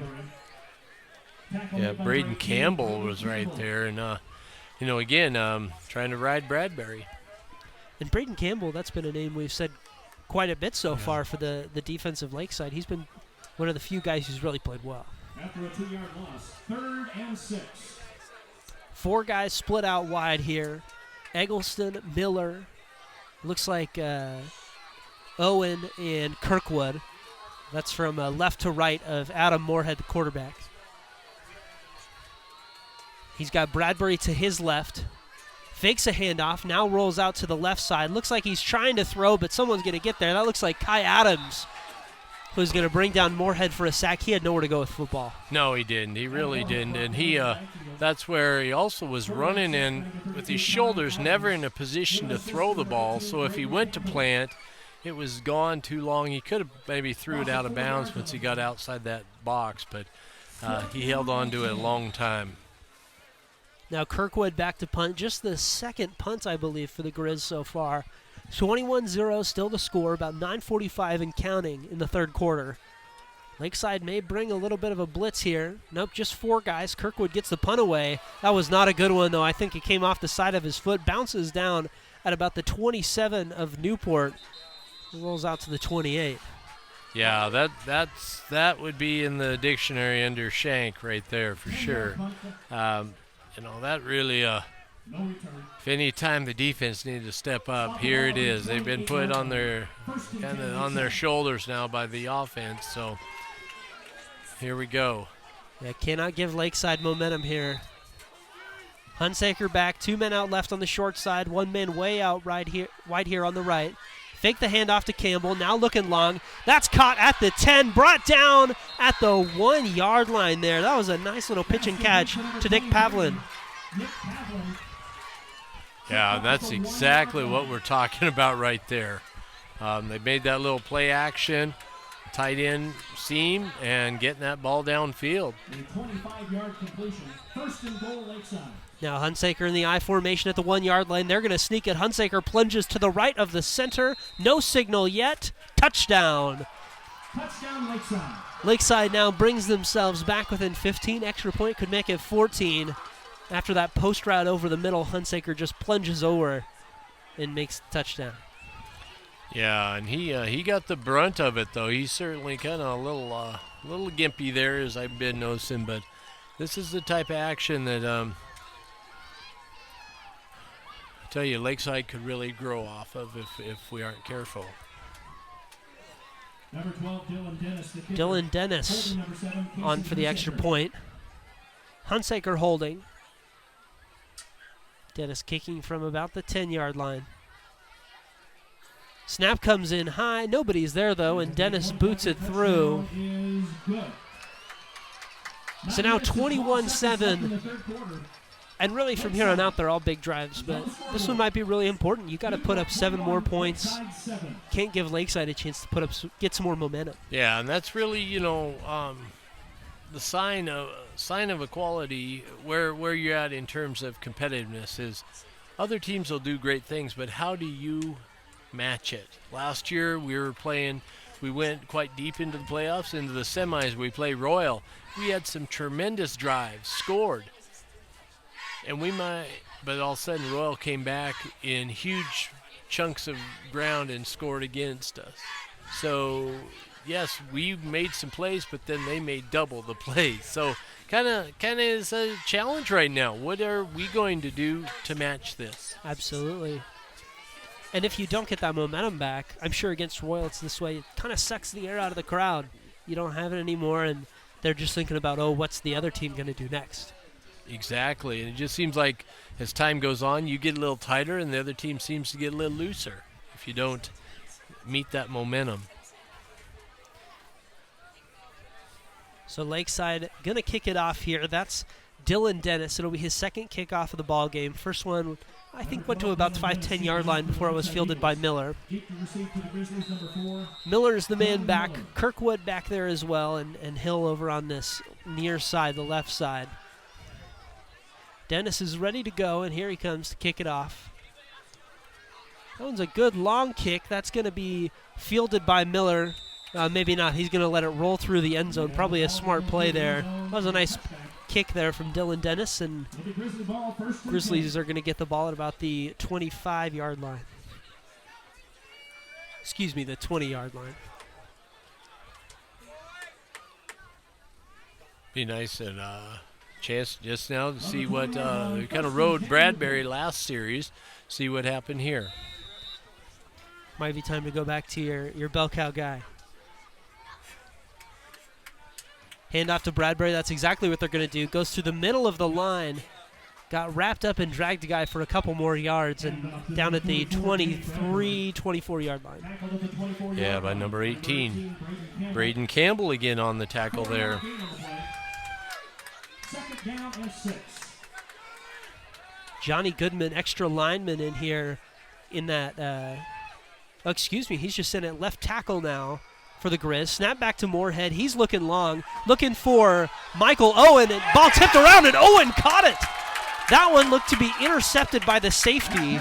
He bobbled the ball, and Owen grabs it about 2 inches from the ground out at the 41-yard line. Yeah, number 11 again, Tyler Epifanio, made a great break on it, and kind of bobbled it, like you said, and it tipped it back, and Michael was able to secure it. Might be Michael's favorite completion of his career here. It was a fun one. Ball's at the 42-yard line. Moorhead back in the shotgun. He hands off to Bradbury. Bradbury looking wide on the sweep, trying to cut it back inside. He's not going to get much of anywhere. Well, excuse me. He just pushes the pile 4 more yards out to the 45. Yeah, he just kept his legs a-churning there, and Kason Hunsaker in on the bottom of that. But he definitely was moving those legs. It looked like he was for a loss, but hey, got some positive yards. Second down and 7. So now 2nd and 7 for Newport. They're leading 21-7 with 8 minutes left here in the third quarter. Bradbury over to the left of Moorhead. He's going to get a fake handoff, and Moorhead's just going to take it himself. But he is going to be stopped right about the 45-yard line and pushed back. He may have gotten no gain there. Yeah, for sure. Again, number 18, Braden Campbell, leading the charge for those Eagles. And I'll tell you what, you're seeing a little excitement on there, on the Eagles' defensive and front. Conversion here would be huge for the Grizz. Moorhead has 4 wide out. On the left side, it's Eggleston and Miller. On the right side, Kirkwood and Owen. He's got Bradbury to his left in the backfield. Ball's right about the center of the field. Fakes the snap. And he drew, I would say, 2, maybe 3 Lakeside Eagles offside. That's going to be a pretty easy call for the officials. And the ball is going to head 5 yards forward to the 50. So now it'll be 3rd and, I would say, really 2.5, more than 3rd and 2. Stop the ball just shy of the 50-yard line. 3rd and 3. So Moorhead trips out left. Owen, the tight end, on the right side of the line. He's down in his 3-point stance.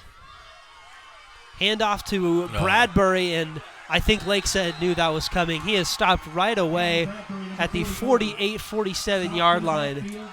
Now it's going to be 4th and 5. Yeah, Braden Campbell in on the stop there. That was pretty much straightforward. You knew they were, coming for that. This makes an interesting call here in the middle of the field.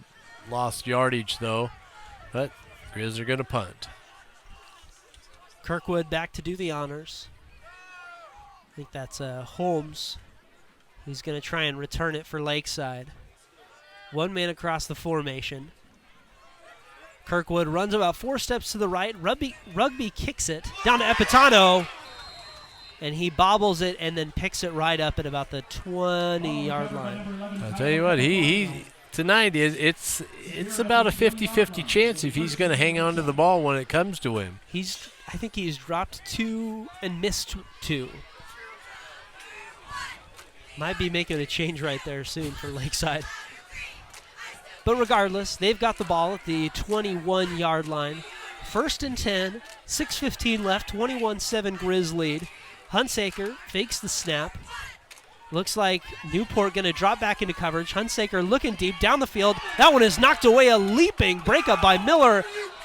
And I think there's going to be a pass interference call. Referee throws a flag down right on the spot. And the crowd is displeased with that one, and I don't really blame him. Miller leapt up there and knocked that one down. Yeah, tug over here. I'm not sure how that to take that one. I mean, he's going for the ball. I guess I don't know. I'm not sure there. But it is what it is, and I don't see any red flag thrown out for a challenge here. So unfortunately, we got to move forward.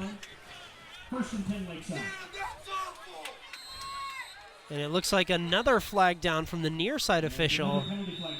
I don't know what's going on there.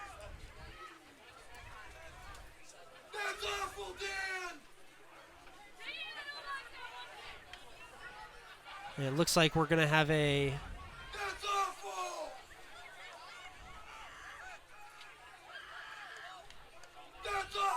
I think that was the motion for unsportsmanlike. Well, sideline, yeah. Against the Newport sideline. Yeah.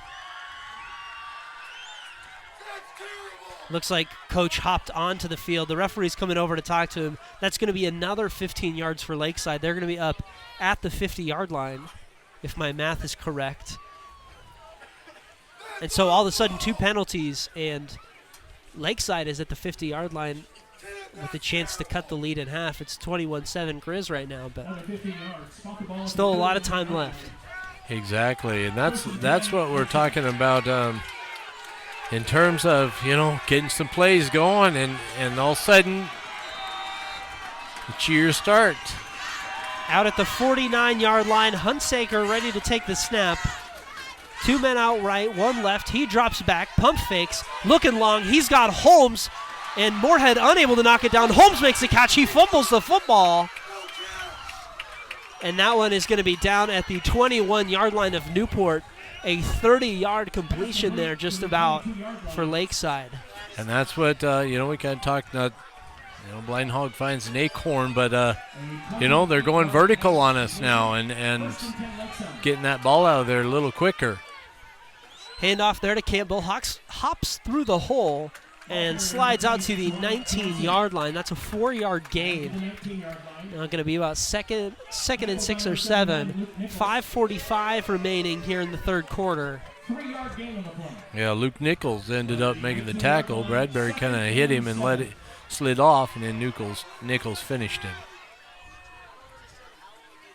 There's going to be a false start there.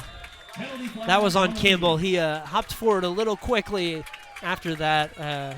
I think it was a fake snap. I don't think he was actually calling it. So 5 yards back now, and it'll be 2nd and 11. That might give the Grizz a chance to build up some momentum of their own. Exactly, yeah. Lakeside playing with a little bit of tempo here. 2 men out left, 1 out right. Campbell in the backfield, 1 tight end. Hunsaker watching for a blitz, ever wary after that first drive. Gets the snap, hops forward, and there's Tanner. Hops right on top of Hunsaker and throws him straight to the ground. That's right. He came upon him like a cougar on a deer right there and just able to bring him down. I tell you what, that never gets old from the Grizzlies side, seeing Jacob do that. Ball now at the 30-yard line. 3rd and 18 for Lakeside. Now's the time they need that vertical pattern, and you would think Newport's ready at this point. It's 3rd and 18. What else are they going to do? Hunsaker calling out directions. He's got a running back to his left, 2 receivers to either side, ball in the middle of the field. Snap comes in for Hunsaker. He lofts that one up down the middle of the field. That looks like it's picked off. It is. It's Johnny Miller going over the top of the receiver and grabbing the ball right out of his face. Yeah, did a great job. He played the ball better. The ball was thrown to the inside. To the outside when the receiver had inside position, and great job by Miller to squash any type of attempt for those Eagles scoring. And Lakeside, formerly with some momentum after a couple penalties, now all of a sudden it's right back here on this side of the field. Ball's at the 4-yard line. Moorhead is in the end zone right now. Oh, excuse me, that's a Bradbury looks like a now. three-back set with Bradbury. They've done this before. I'm not sure what they call it, like giant or something, but Bradbury takes over the quarterbacking duties. And Troy Hill now in for Moorhead. Bradbury gets the ball. He's going to run it off the left tackle. Breaks a tackle at the 5-yard line. Gets it out across the 10 and carries a guy to the 13. I guess that's why they run that. Exactly, yeah. And so that was 27. Ian Hendershot that brought him down with the assist by 11, Tyler Epifanio. But, Bradbury's doing a nice job. The Eagles just slammed everything down inside, and he kind of bounces outside and accelerated for some good yardage. Now Moorhead back in at quarterback. He's got Miller and Bradbury to his left and right respectively. Handoff to Miller, looking to kind of stretch that one out. He's grabbed around the waist at the 15, 14-yard line and is brought down for a loss of 1. Yeah, they kind of making that balance. Bradbury's a good hard runner, straight ahead for the most part, and Johnny's got that elusiveness, but he doesn't quite have that power to break through some of those arm tackles. 3:37 left in the third quarter. 21-7 lead for the Grizz. 2 guys out left, 1 out right. Bradbury to the left of Moorhead, who now rolls out to the left, looks long down the field. Jacob Kirkwood was wide open down the middle of the 40, but the ball over his head. And it looks like we're going to have some kind of flag probably on the Grizz, is what I was thinking. That was a really nice play action. Rolled, he got his shoulders set, and he throws a nice ball, but he just was a bit outstretched, well beyond the outstretched arm of Kirkwood. And the penalty flag there, illegal procedure against the Grizz. So they're going to be dropped back 5 yards. Back to the, I believe, the 9-yard line. That penalty is declined. Well, the penalty declined instead. Maybe a smart call by Lakeside. You still got 3rd and 10, and you're going to take the down over the yards. Yeah, exactly. Yes. So 3rd and 10 here from the 14-yard line, looking to get to the 24 of the Grizz with 3:23 left in the third and a 14-point lead. Handoff to Bradbury, running left, stiff arms a man, pushes forward, and he's got a first down at the 26-yard line. Yeah, that's just a great job right there. They were thinking 3rd and 10. Boy, they're going to have to throw this ball. Nice work there. Run into the weak side, give them a chance for a nice gain and first down. An 11-yard gain and another Grizzly first down.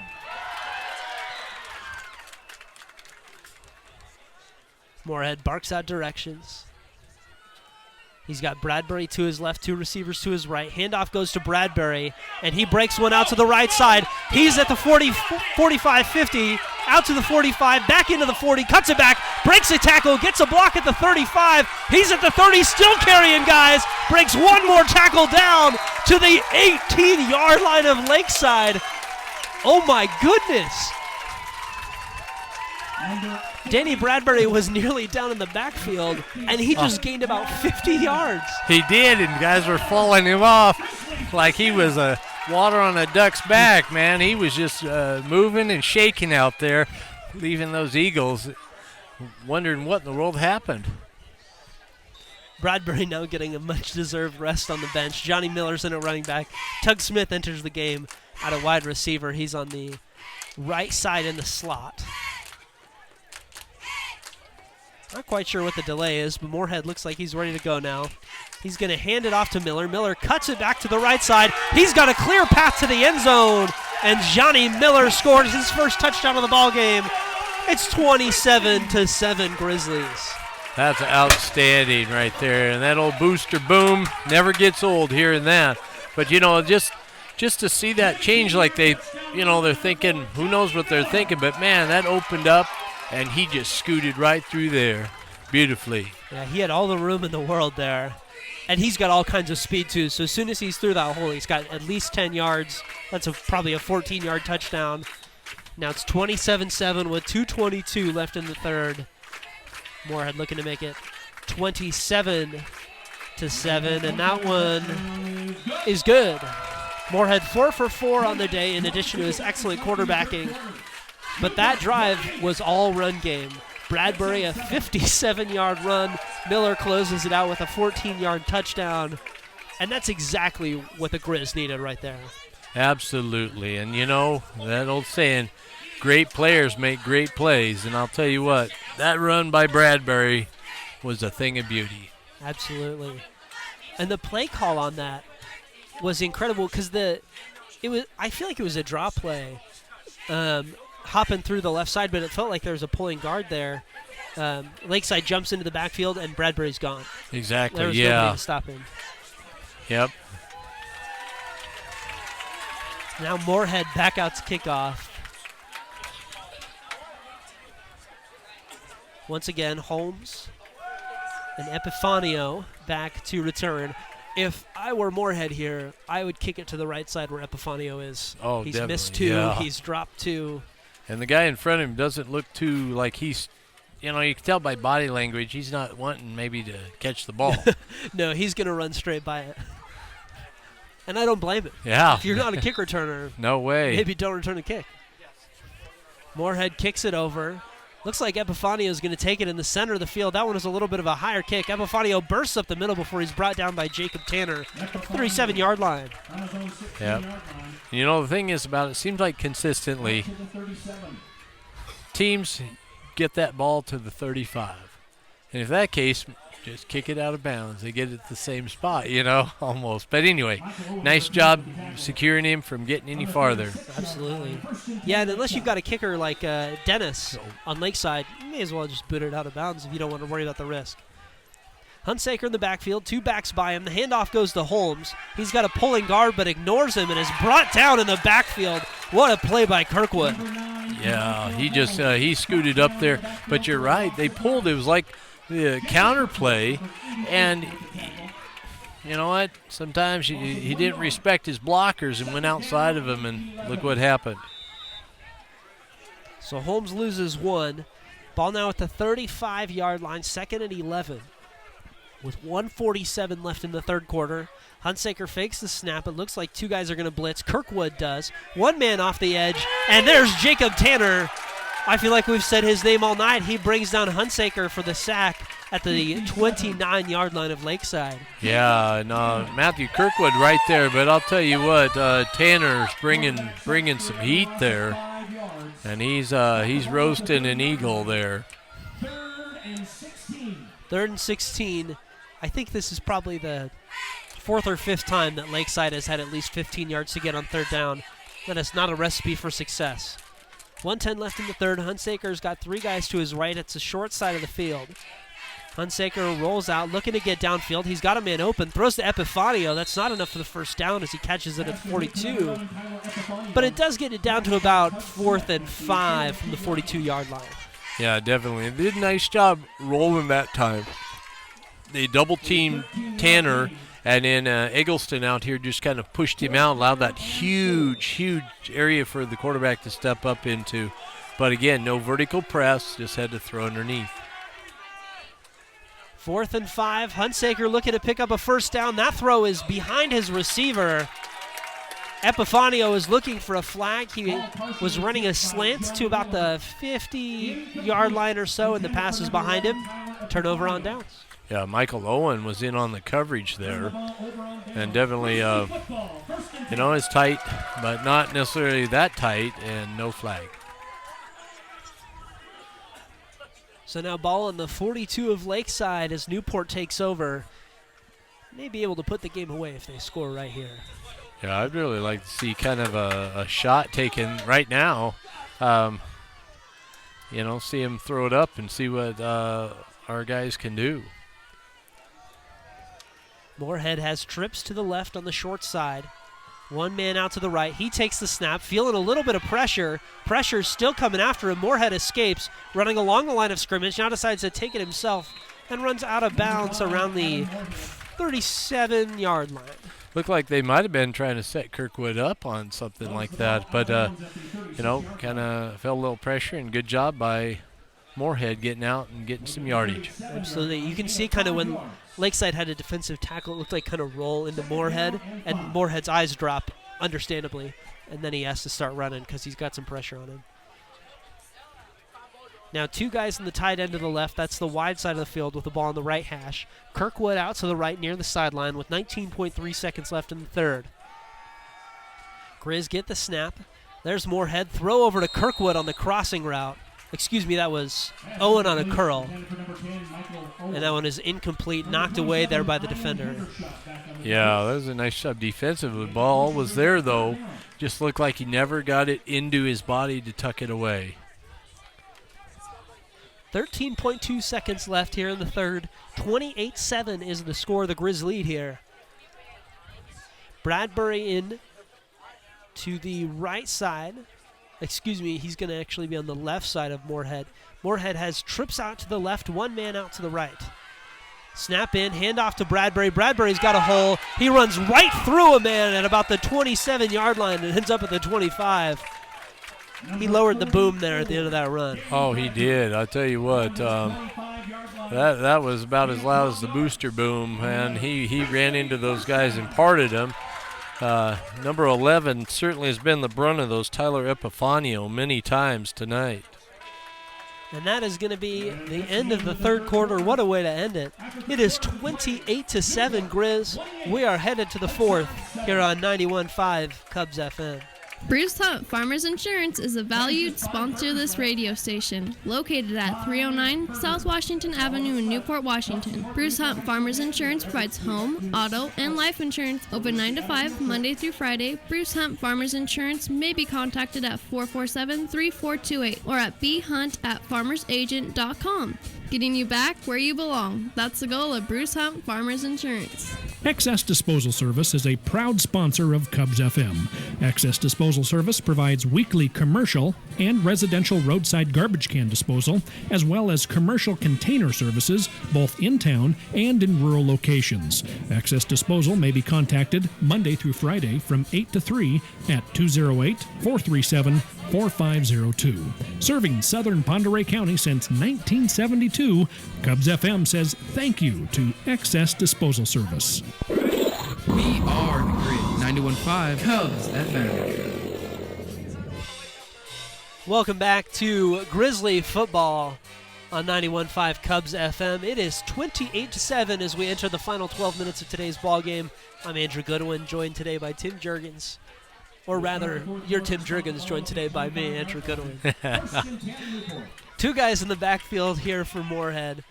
He's got Miller on his right, Bradbury on his left. Snap goes in, handoff to Miller, running a sweep with all that speed. He's trying to find the edge, can't quite get there, and then escapes a tackle.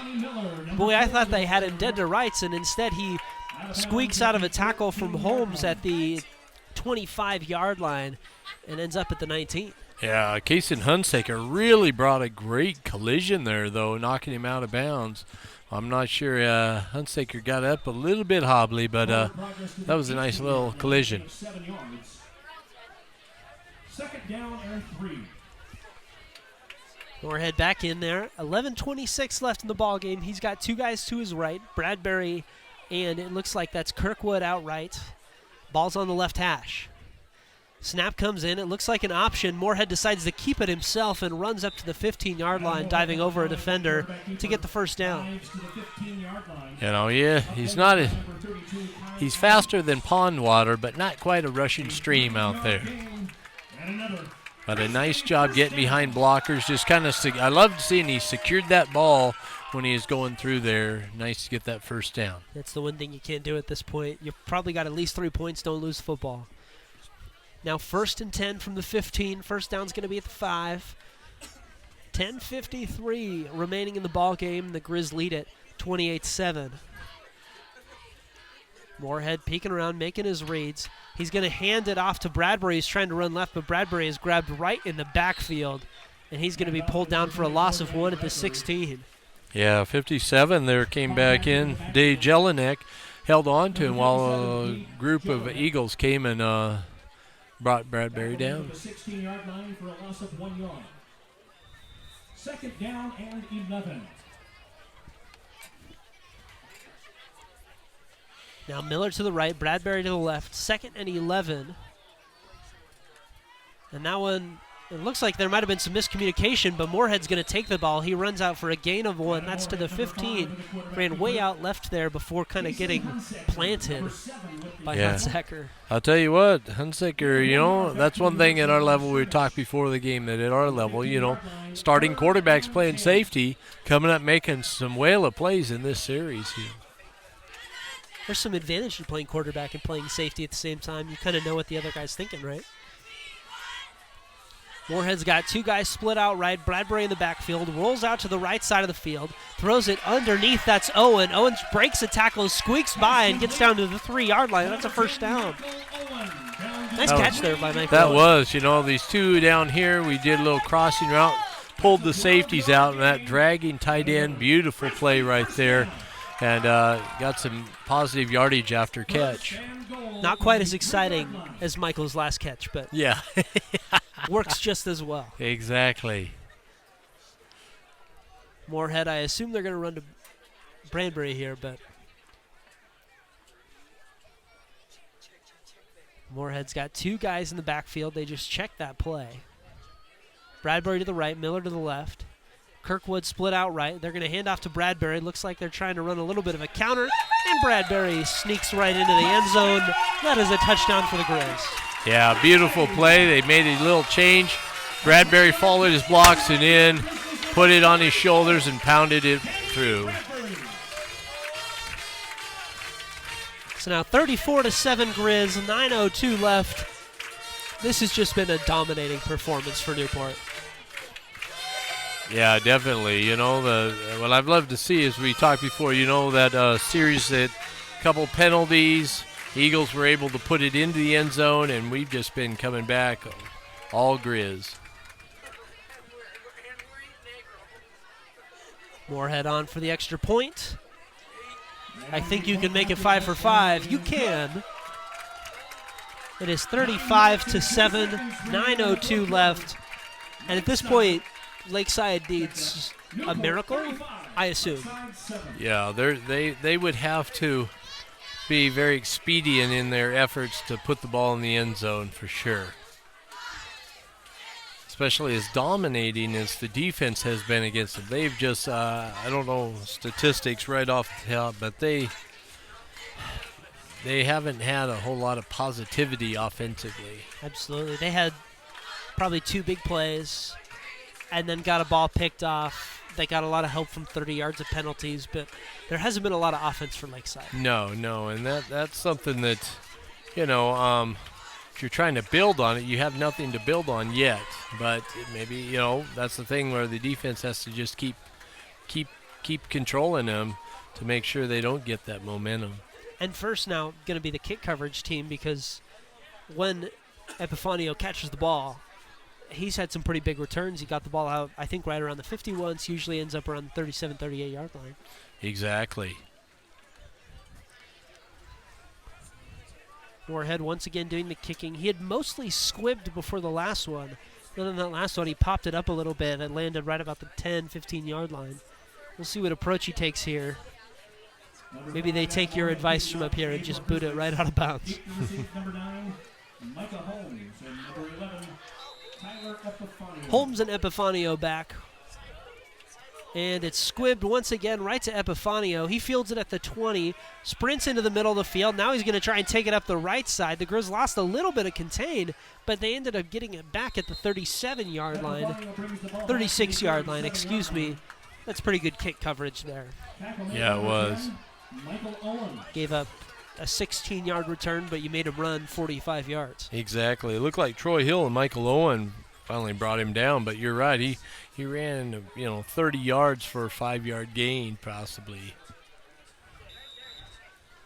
From the 36-yard line, bunch of guys in tight here for Lakeside. Huntsaker's going to get the snap. He's got one man split out wide to the right and another man split out really close to the left. Throw out to the man on the right side. I can't tell who that is right now, but Huntsaker's pass is incomplete. Missed to the sideline side. Is that Caleb Smart out there? I think it might be. Yeah, 85. The thing is like that. It just looks like, but it looks like he's hurrying so quickly on that.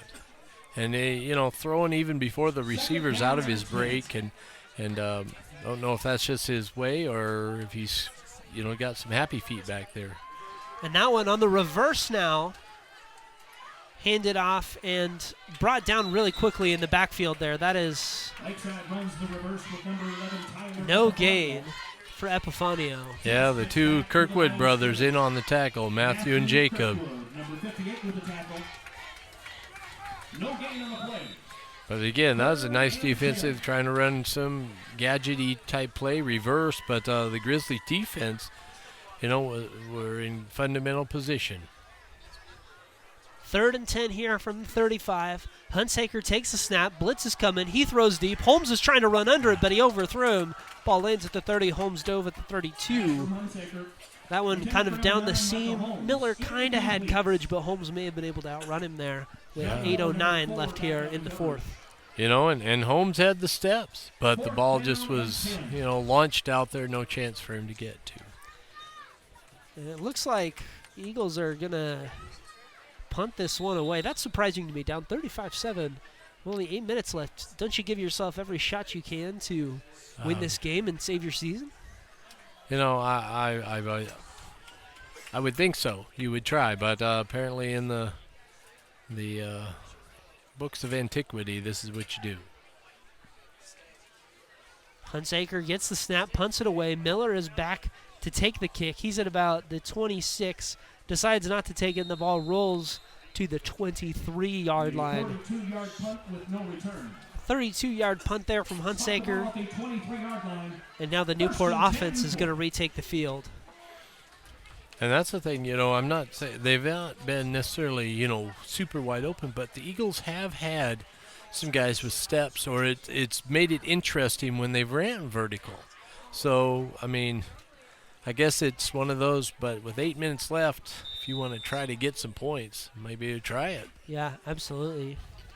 Now, their slim hopes are pinned on a defensive stop. 8 minutes left in the ball game. 35-7 lead for the Grizz. Moorhead takes a snap, handoff to Miller, dropped in the backfield, but Moorhead fell right back on it at the 19. Yeah, I think it's one of those where, that's a case where he never got the ball seated real well. He was reading to give to him, but then he let her loose, and the running back didn't have a chance either. 2nd down and 14. I heard a yikes up here in the booth, and I felt like that about covered that play perfectly.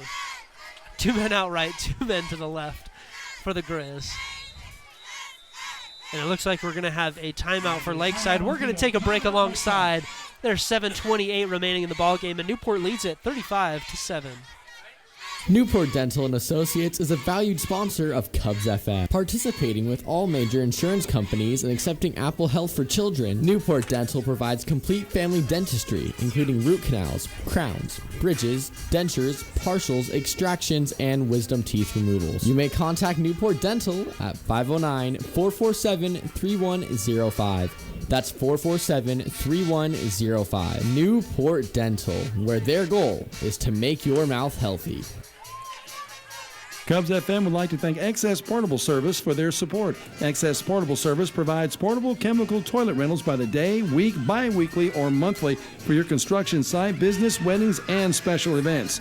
You may contact Excess Portable Service Monday through Friday from 8 till 3:30 at 208-448-2290. That's 208-448-2290. You'll be pleased with our portables. That's Excess Portable Service.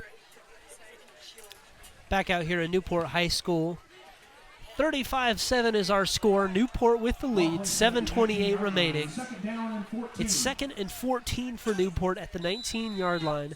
Moorhead's back. He's got Bradbury to his left. 2 receivers to the right, 2 receivers to the left.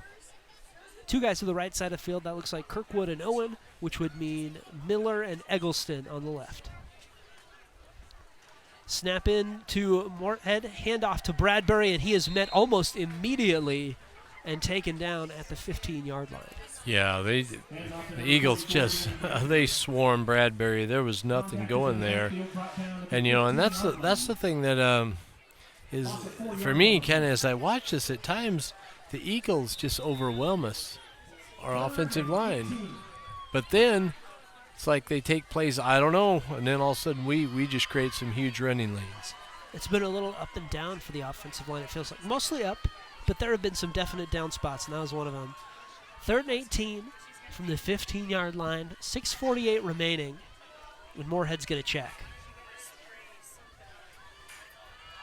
Moorhead now calls a new play. Bradbury moves to the right side of him. He's got trips to the left. Moorhead looks like he's rolling to the left, now runs into the end zone, and that's going to be a safety. No signal yet from the official. And it looks like they're going to mark Moorhead at the 1. They're going to say his forward progress was stopped. Moorhead has had pretty good decision-making today, and that was a definite exception to that. Yeah, there was 2 times, I would say that, and then there was a play early, I think in the third quarter, I think, down here about the 20, when he could have thrown it, he took a big loss back there too. So, but yeah, that definitely was one that he probably, or at least the coaches wish he had back. Absolutely. And now Lakeside, they're going to be bringing it. Kirkwood takes the snap. He's just going to try and punt right away. It's a sky-high punt. And Epitanio fields it, makes one man miss at the 30, and is down about the 28. You know what? I'm pretty happy with Jacob Kirkwood there. That was a nice punt considering. Yeah. And that's a case, quite honestly, that would be a case where just walk out the back of the end zone. With 35-7, it's 35-9, then you at least get to punt or kick off from the 20 to give yourself, because now look at, they already have the ball now on the, 28-yard line. So just something, but he did a great job of saving that and getting it out of there. Absolutely. 1 tight end, 1 fullback here for Lakeside. 2 men split out wide, 1 running back. It's Campbell. Hunsaker calls for the snap. It was a fake, and here it comes. Big blitz coming in for Hunsaker. He throws it off his back foot, chucks it into the air. That one is knocked down. That was Moorhead who leapt over Dylan Dennis and knocked it down, but couldn't quite intercept it. Yeah, nice job. They just threw out the blitz on that, and there's a lot of, and then up front pressure got past him, but Moorhead close to intercepting. Yep. And Hunsaker there stepped in. He's like, yeah, I'll go. I can't go right and I can't go left. And so he just ran backwards. He's got 3 guys in a trips formation to the right, 1 man to the left, running back to his right. Looks like Kirkwood's coming on a blitz, and they check over to the bench. 5:41 left. Snap into Hunsaker. Handoff to Campbell. Lost the football. Ball's still on the ground. I don't know who jumped on it first, but everybody's in a pile. And it looks like Lakeside. Number 44 has the ball in his hand. Looks like the signal is that Lakeside came away with it, but I was pretty sure that Newport walked out with the ball. Exactly, yes. And they're going to rule it Lakeside ball. So 35-7, 5:22 left. I don't know what happened there. Now it's 3rd and 8, though, from the 27-yard line. Hunsaker is going to get the snap here. Wouldn't be surprised if Newport brought another blitz. Hunsaker's still waiting for the snap. Here it comes. Here comes the blitz as well. Hunsaker's looking long, and that one is going to be incomplete. I could have seen a PI there from Epifanio, but the ball didn't come anywhere close. It was just a catch. And that's something I think, just watching it, I think he has to throw quick because his arm strength is not as, sufficient. So he looked like he put everything into it, and it still was significantly short from his receiver. Yeah.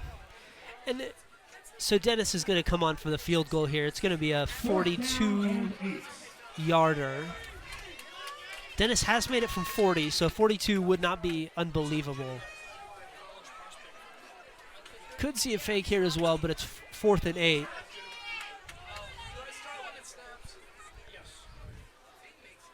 .458 here.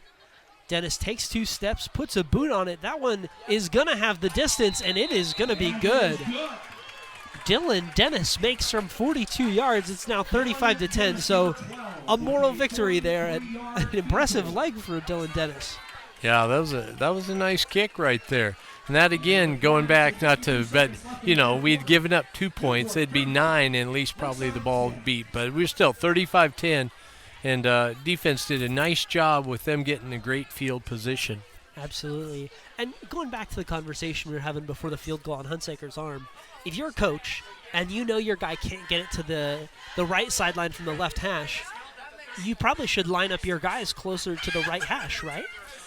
Thinking, play within your strengths, put a few more guys, at least get him outside. Let him, because he seems to, when he's active, I don't know, get the momentum to throw a little bit better than just standing right there. But that's a great call on your part to consider that instead of widening him out clear to the hash or numbers. Yeah.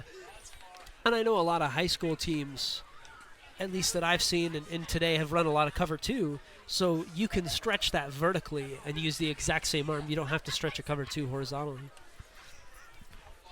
4:52 left. Dennis looking to kick off. 35-10 the score. And we know Dennis has a pretty good leg because of what he just did. Yeah. Miller way back to return. Most of the Newport guys up ready for an onside kick just in case. Based on the fact that Lakeside's been punting, I think they're just going to kick it long, and they do. Miller grabs it at about the 5-yard line, starts his return, and slides at the 15. He's just not really, doesn't want to risk it. Yeah, that was kind of a. I feel like he could have gotten another 5 yards. Yeah, at least to the 20, but. I guess better safe than sorry. Why let Lakeside into the game with a fumble? Yeah. Must be the thinking there. 4 guys out here for Newport. Ball's on the left hash at the 15-yard line. There are 4 minutes and 47 seconds left there.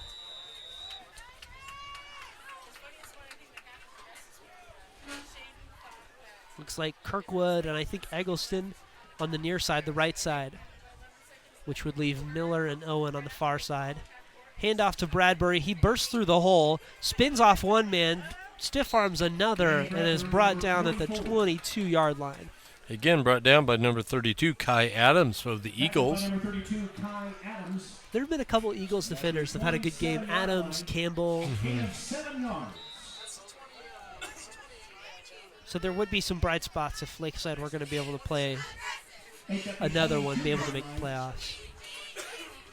2nd down and 3.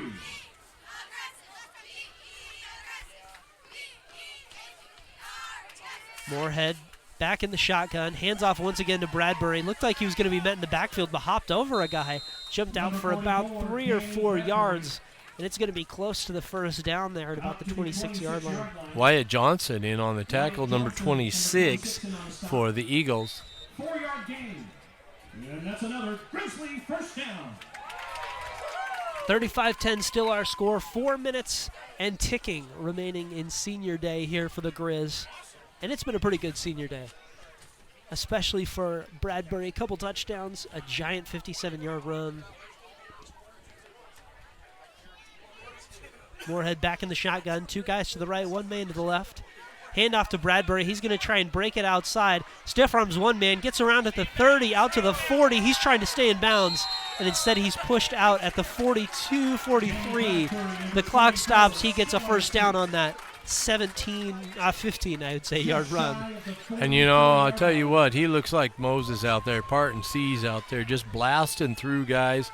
And, you know, doing a really nice job. That just showed he ran, you know, to the hash, to the numbers, and then hit that sideline, allowed himself to accelerate and make some extra yardage.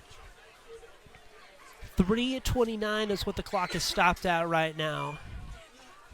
3 men out left for Newport. Bradbury is to the right of Moorhead. Ball's on the right hash. Handoff once again to Bradbury. Goes right into the line of scrimmage. He's met there at the line and kind of spins forward for 3 or 4.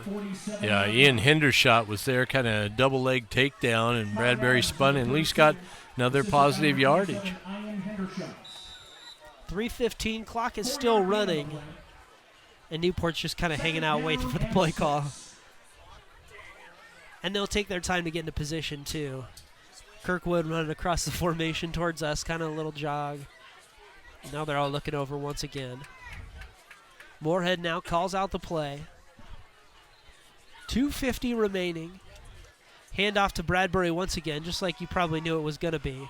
And Bradbury tries to get through the line there, but he slips and lands at about the 49. I thought he had maybe a couple more yards, but just couldn't keep his footing. Right, exactly. Number 27, Ian Hendershot again on the tackle, but yeah, you're right. Bradbury had at least a few more yards, but the footing gave way for him.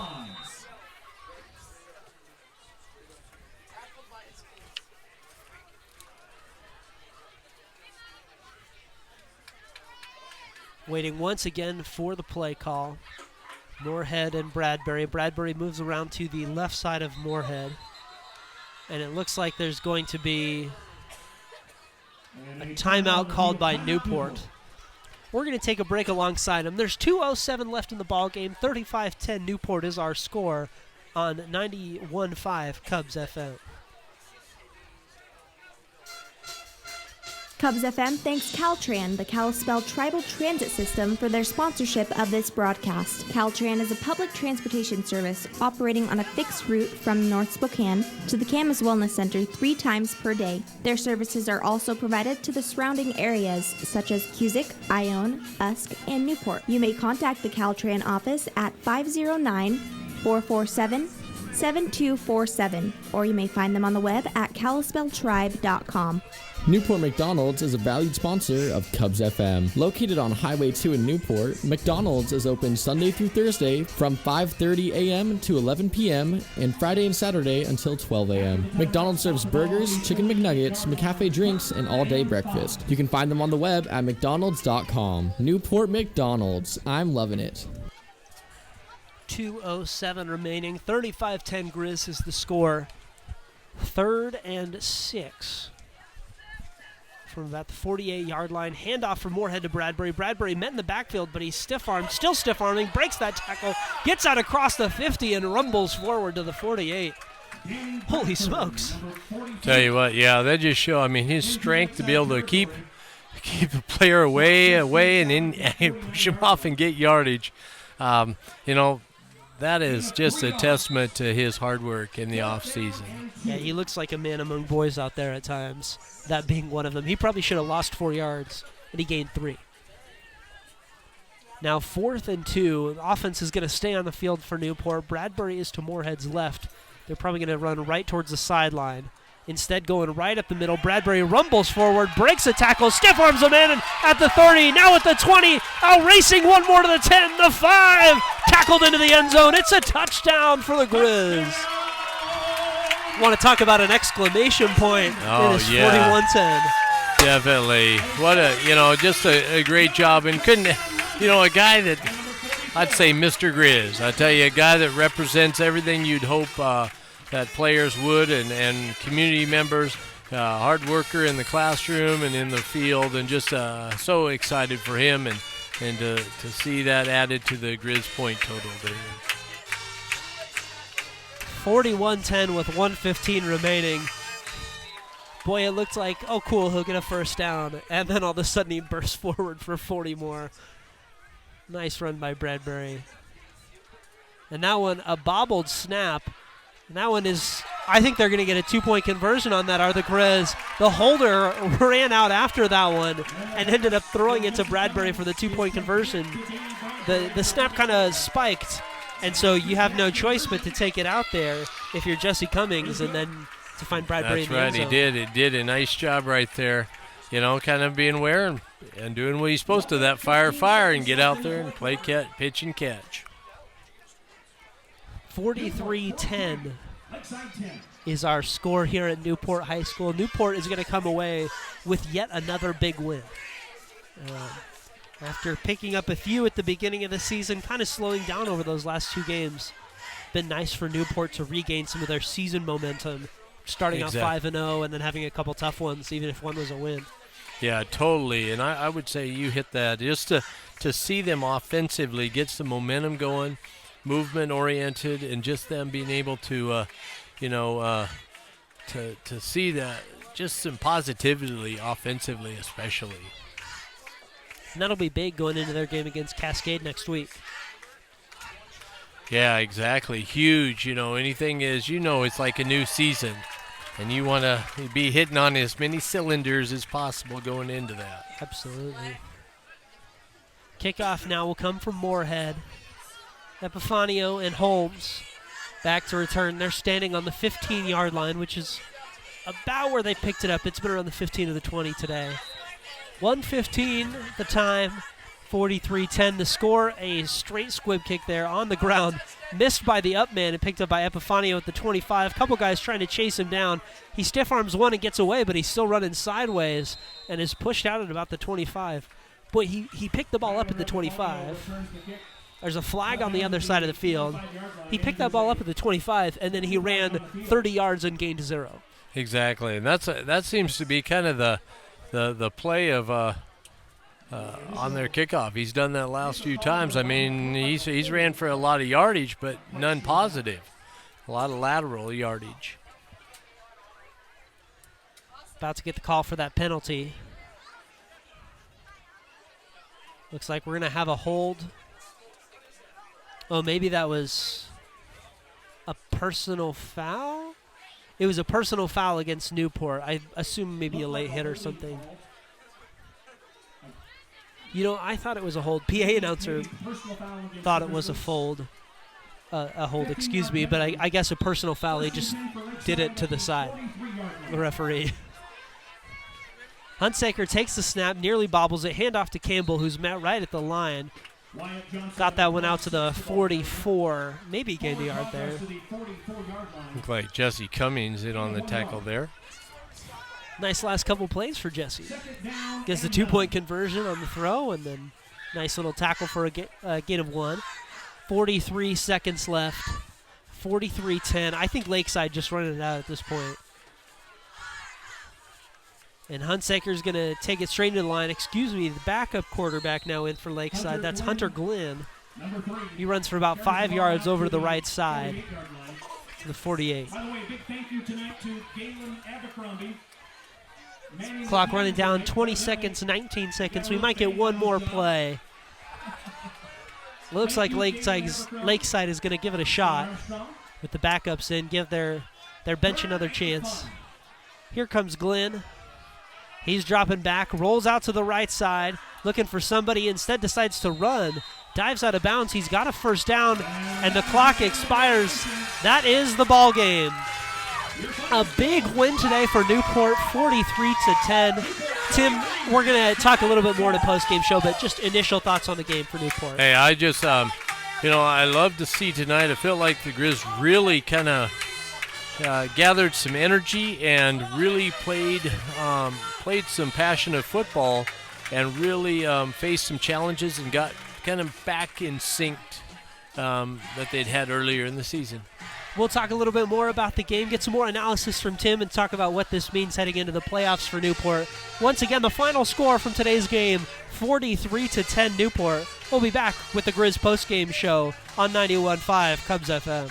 Newport Hospital and Health Services is a proud and valued sponsor of Cubs FM. Newport Community Hospital is a trauma level 4 facility that offers many services including a 24-hour ER, diagnostic imaging, physical and rehabilitative therapy, general surgical care, birthing rooms, and laboratory services. Newport Hospital and Health Services is on the web at www.phd1.org, or you can call them at 509-447-2441. Again, that number is 509-447-2441. Cubs FM would like to thank Stephanie Johnson with Caldwell Banker North Country Realty. Located on 300 South Washington in Newport, Stephanie is a licensed realtor in Idaho and Washington and can guide you through the entire process of buying or selling your home or vacant land. Stephanie knows all the players involved in the process, including lenders, inspectors, appraisers, closers, and contractors. You may contact Stephanie anytime at 509-308-1264. Stephanie Johnson with Caldwell Banker North Country Realty, where it's Cubs so FM much more would like than to just thank the home. Newport Pizza for its support of this broadcast and Grizzly Athletics. Newport Pizza provides a full menu of pizza, calzones, pastas, salads, sandwiches, and drinks for dine-in, takeout, or delivery. You may contact Newport Pizza at 447-2500. That's 447-2500. Newport Pizza, celebrating 20 years of service to the Newport area. You can hear the fight song down below us here at Newport High School. The Newport Grizz just finished off a 43-10 dominating win over Lakeside, and a big day for Danny Bradbury on his senior day, Coach. Oh, absolutely. And I'll tell you what, him, Tug, Jacob Tanner, these guys have committed and put in so much time. And, you know, a lot of people in their programs have done this, but I'll tell you, those guys have 4 years of varsity experience, and to see all those good things come back to them, it's just quite a neat thing. And see their teammates, you know, rallying around each other. You know, it's just absolutely just a pretty amazing thing to be able to watch and be a part of. And so with the win today, the Grizz advanced to the playoffs, the state playoffs, as the number 2 seed out of the Northeast A-League. They're going to be right back here on Saturday. I don't know what time yet. They're probably going to play Cascade out of the Caribou Trail League. If you're coaching practice this week, what specific things maybe do you work on, and what are you trying to build on? Well, I definitely think, you know, defensively, you always practice in that deep ball. I think that tonight, personally, from watching, had Lakeside been able to put that into play, I think that could have made some differences. So being aware of that, but I think going back to the fundamentals, if Cascade is still running, I think they're a running-based team, so misdirection, those type of things, some wing-ish type stuff to be aware of, pay attention to your keys. And then offensively, I think just get the rhythm going. If Adam's the guy, you know, to get him in the rhythm, and I think, like tonight, you know, there was a couple situations where he just to watch and be a little bit more aware of down and distance situations. Absolutely. We'll see if they can do that next week. That's Saturday right here at Newport High School. For Coach Tim Juergens, I'm Andrew Goodwin signing off. The Grizz get a big win, 43-10 on Senior Day, and a big day for Danny Bradbury as well. Thanks for joining us today for Grizz Football on 91.5 Cubs FM. The home of Grizzly sports. When I can't make it to a game on Friday night, I always tune in to Cubs FM. When I'm working in the field and listening to the football game, my cows look at me like I'm really crazy. Snap to Poncho, straight over the middle. He dives forward. Touchdown, Newport. There it is. 91.5 Cubs FM.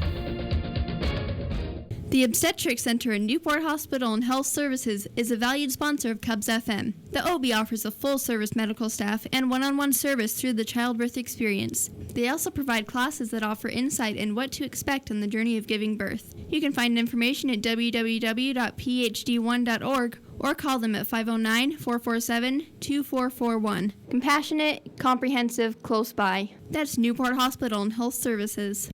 You're listening to KUBS FM, serving Newport, Washington.